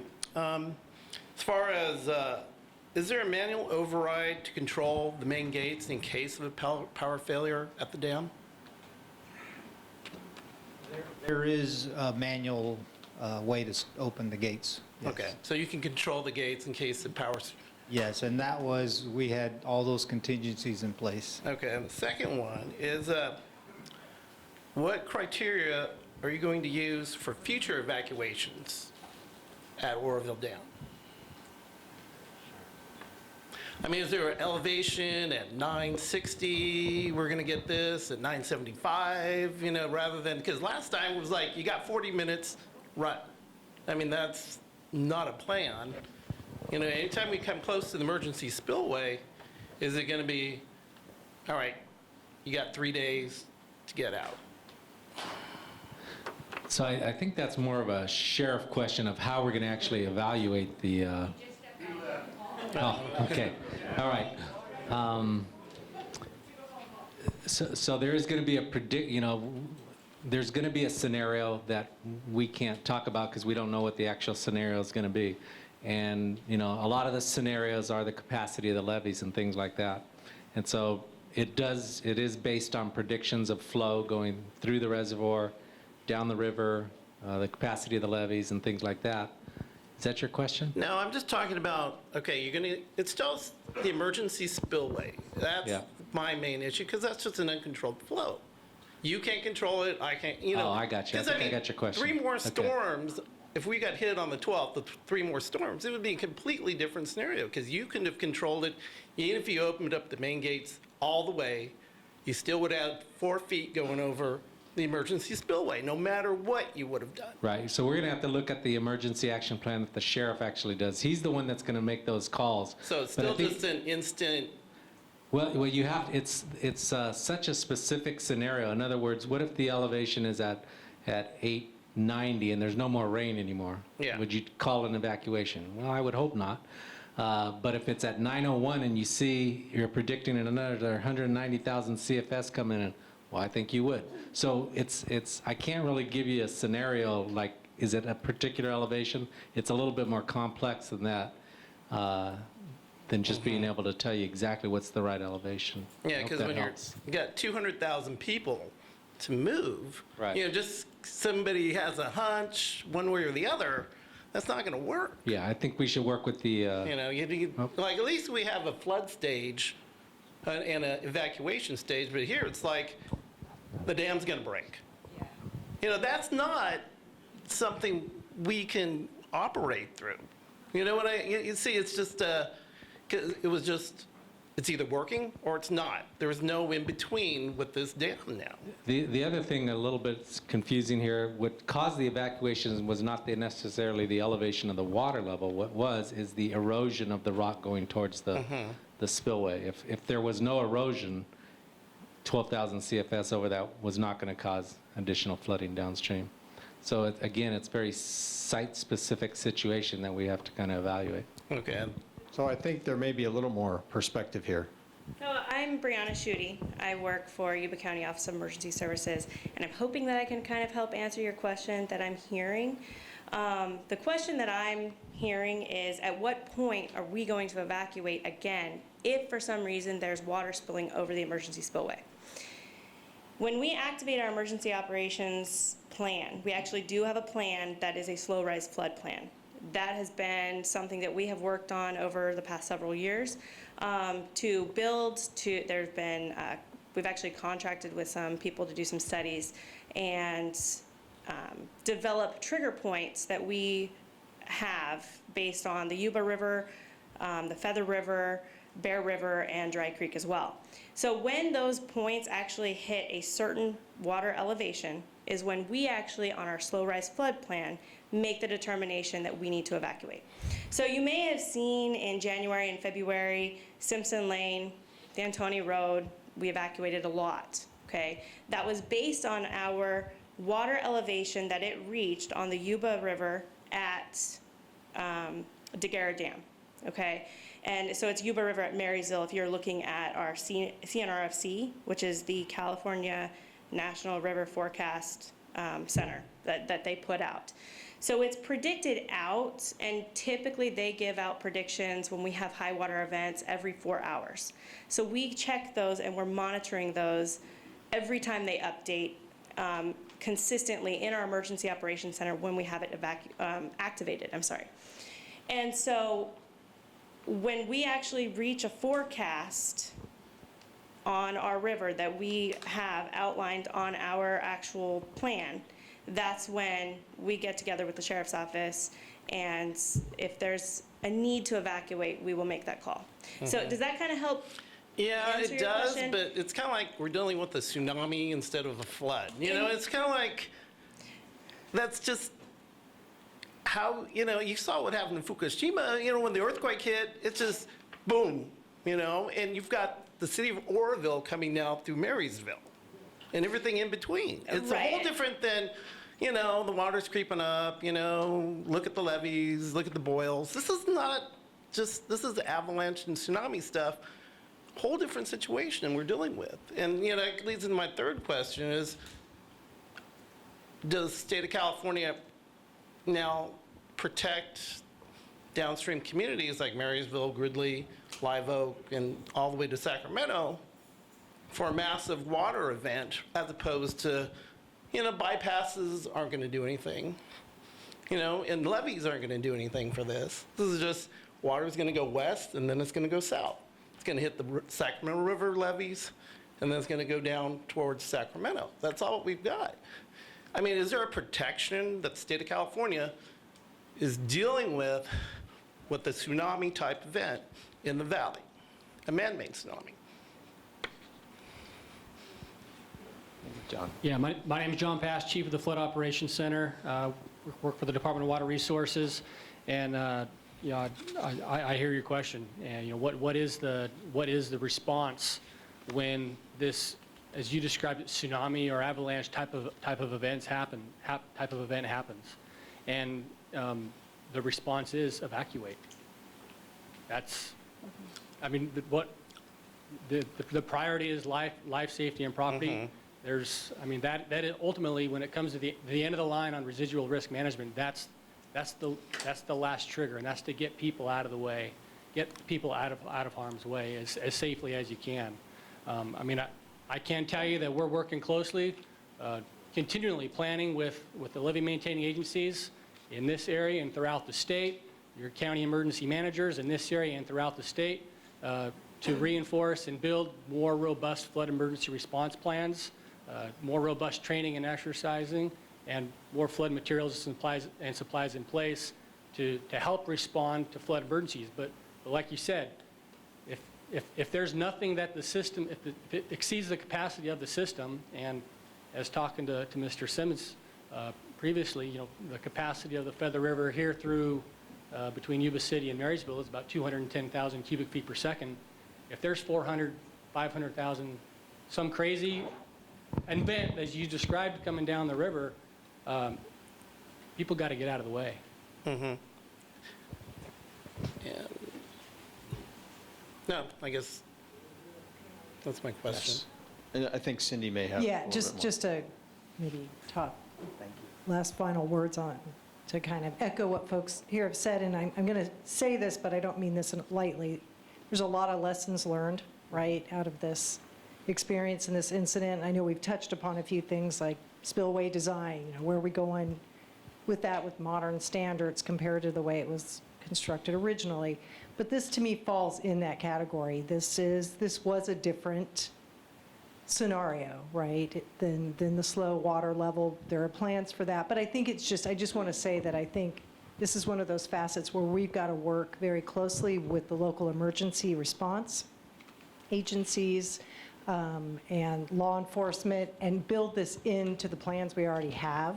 And how do we do this when we have this different kind of, God forbid we ever have this kind of a scenario, but it gives us an opportunity to plan for it, to think about it in ways that we haven't done before, so. Okay, but if there was a massive water event, the state of California really does not have any foreseeable design to protect downstream communities. I mean, you need like a 70-foot concrete seawall, basically, to protect against an event like that. I mean, so you're basically saying you're going to get washed away, and if you can get out, get out. Is that basically what the state of California is saying? No. We'll be Well, I mean, you know, I've got the levees here that I've grown up with, you know, and water comes up, sometimes they break. But nobody told us that the entire lake, Oroville, was going to come down at once. And, you know, you guys are saying, well, you know, we're building the dam, which is good, and protecting it, but you still, you know, I have this feeling like, now I know what Pompeii felt like. You know, you just kind of live at the base of a volcano. And one thing, you know, 99 times out of 100, it's fine, except for that one time where we all die. You know, and all we're doing is standing around saying, well, you know, we put another patch on Mount Vesuvius, and we don't think it's going to explode. And that's basically what you guys are doing up here. No, I don't think that's it at all. So I think I get your question now. So there's an emergency action plan, and it's really the responsibility of the emergency managers, of the locals. And so in the emergency action plan, there is a plan for dam failure. Now, what we didn't have a plan for is a pertinent structure failure, and forgive me for that term. But what that is structures that are in and around the dam, like the spillway. And so actually, again, there's going to be new legislation, I think, coming out to deal with an emergency action plan for different structures, even within the dam. And so it'll be the emergency manager's job to understand the emergency action plan, which includes what areas would be inundated for what particular scenarios. And then there's going to be a plan laid out for how do you deal with that scenario. Now, you also need to understand in a lot of these scenarios, it doesn't necessarily happen in 5 minutes. Usually it's going to take a lot of time for these failures to actually occur. And so it'll be up to the emergency managers to understand that scenario, use the inundation maps, and develop this emergency action plan. Okay. So I hope that helps a little bit. Well, yeah, just as long as evacuation is basically the only plan we have. As far as we don't have a wall we're going to build anywhere to protect. I don't think we're going to build a 70-foot wall around Okay, so that's Valley. all right. So as long as I know, just run is basically. Not run, but it'll be an evacuation plan. I mean, we got all right. to be realistic. I mean, things are Okay. not practical. Some things are just not practical. All right, thank you. Okay, I do have another card from Ricky Schaefer. Ricky?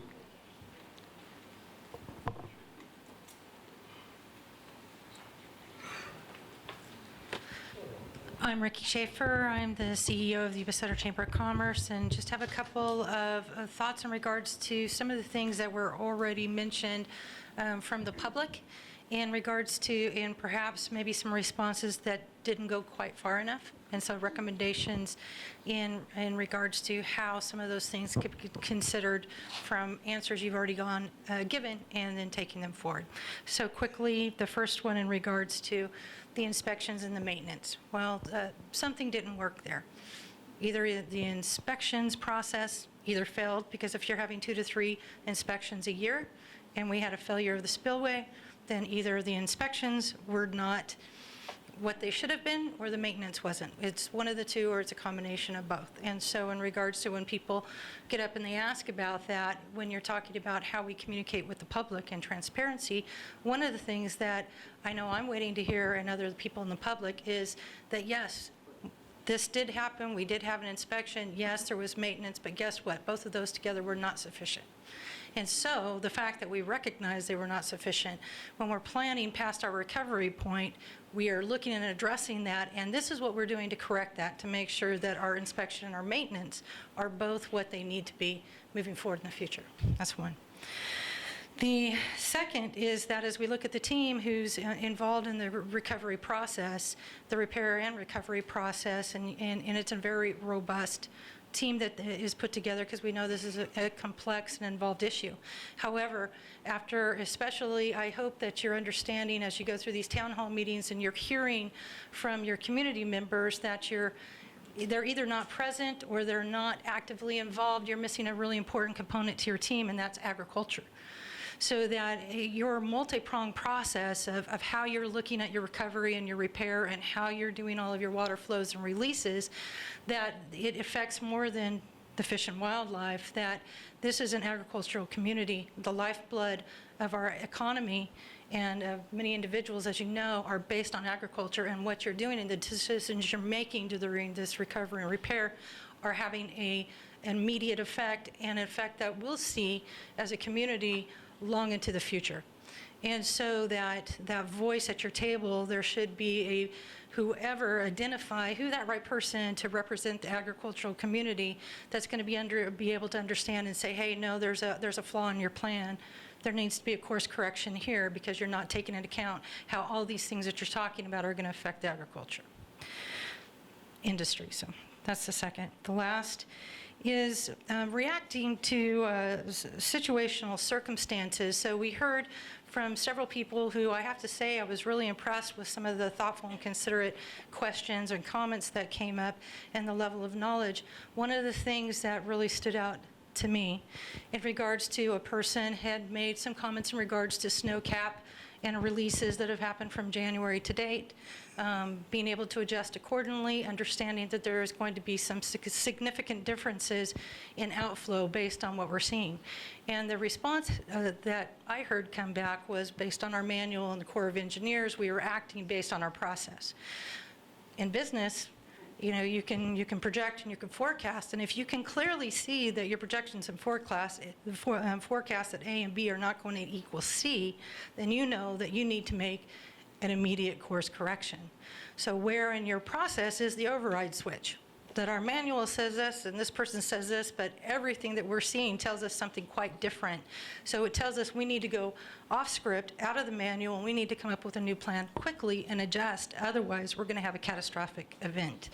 And that's what I'm not seeing or hearing, that's a part of your process, is being able to leave your process, which we all know the government does not do really well. We love our processes and we love to follow them. So that's kind of my last and final, and just a recommendation from your community members who are affected by this, some things we'd like to see differently for the future.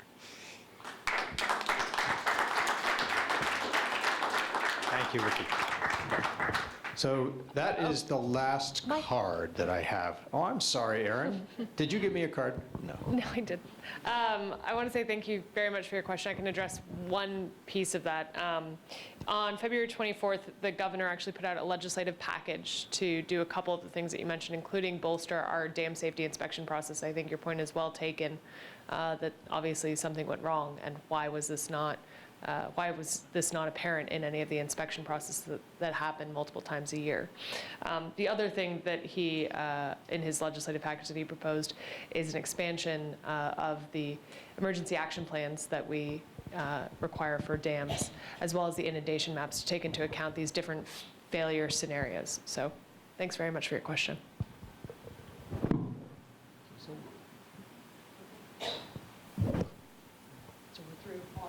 I don't have any other cards. Is anyone still writing? No? I really appreciate everyone. Oh, we got one. Okay, see, I don't rush. Just introduce yourself. I'm Aaron Zanoco, born and raised here in Yuba City. Are we still under emergency funding right now? Emergency funding.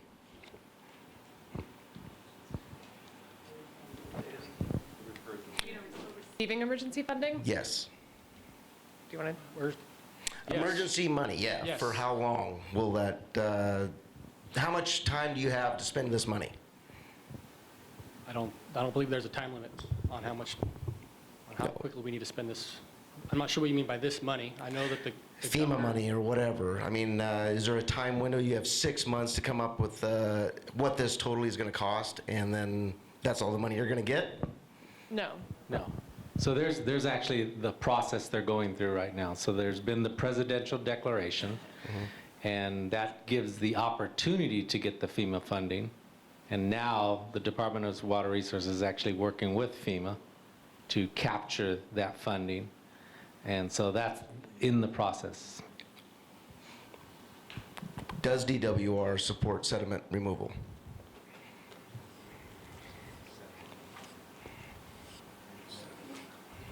Yes.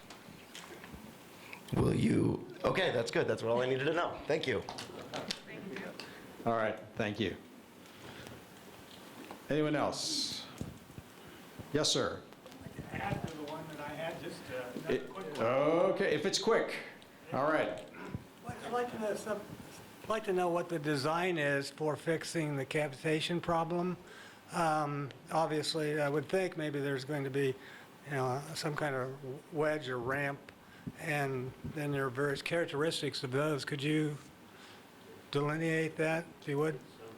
So it'll be generally around the, I don't know yet. They're in the middle of figuring that out right now. And so I've seen some proposals of possible aeration and things like that. Right. But I don't know where they finally stopped on.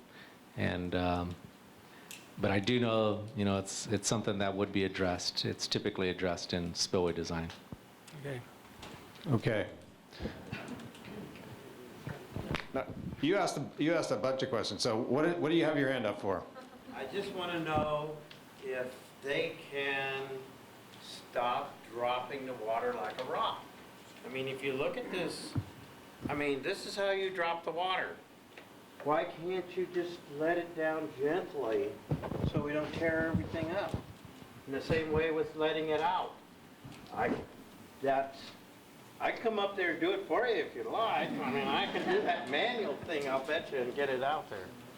That's all I ask. Yeah, I think we absolutely hear you on that, and we're trying to put some systems in place to slow that process down and give you guys as much heads up and notice when we're going to be changing these water levels. So just bring it down gently, though, or raise it up gently. Understand, and I appreciate your feedback. Okay, Cindy. Charm. Okay, I'm just going to wrap it up. I, again, want to thank everybody for coming out tonight, for sticking with us till it looks like about 9:30. We've got some homework to do. I got my notes. I know others do. We'll be doing some follow-up. Points well taken from the lady here from the chamber about kind of how to get some of the information out a little bit better and packaged, and we'll work on that. I have similar notes. So again, thank you, and we will be connecting with many of you and back at some point in the near future. So thanks.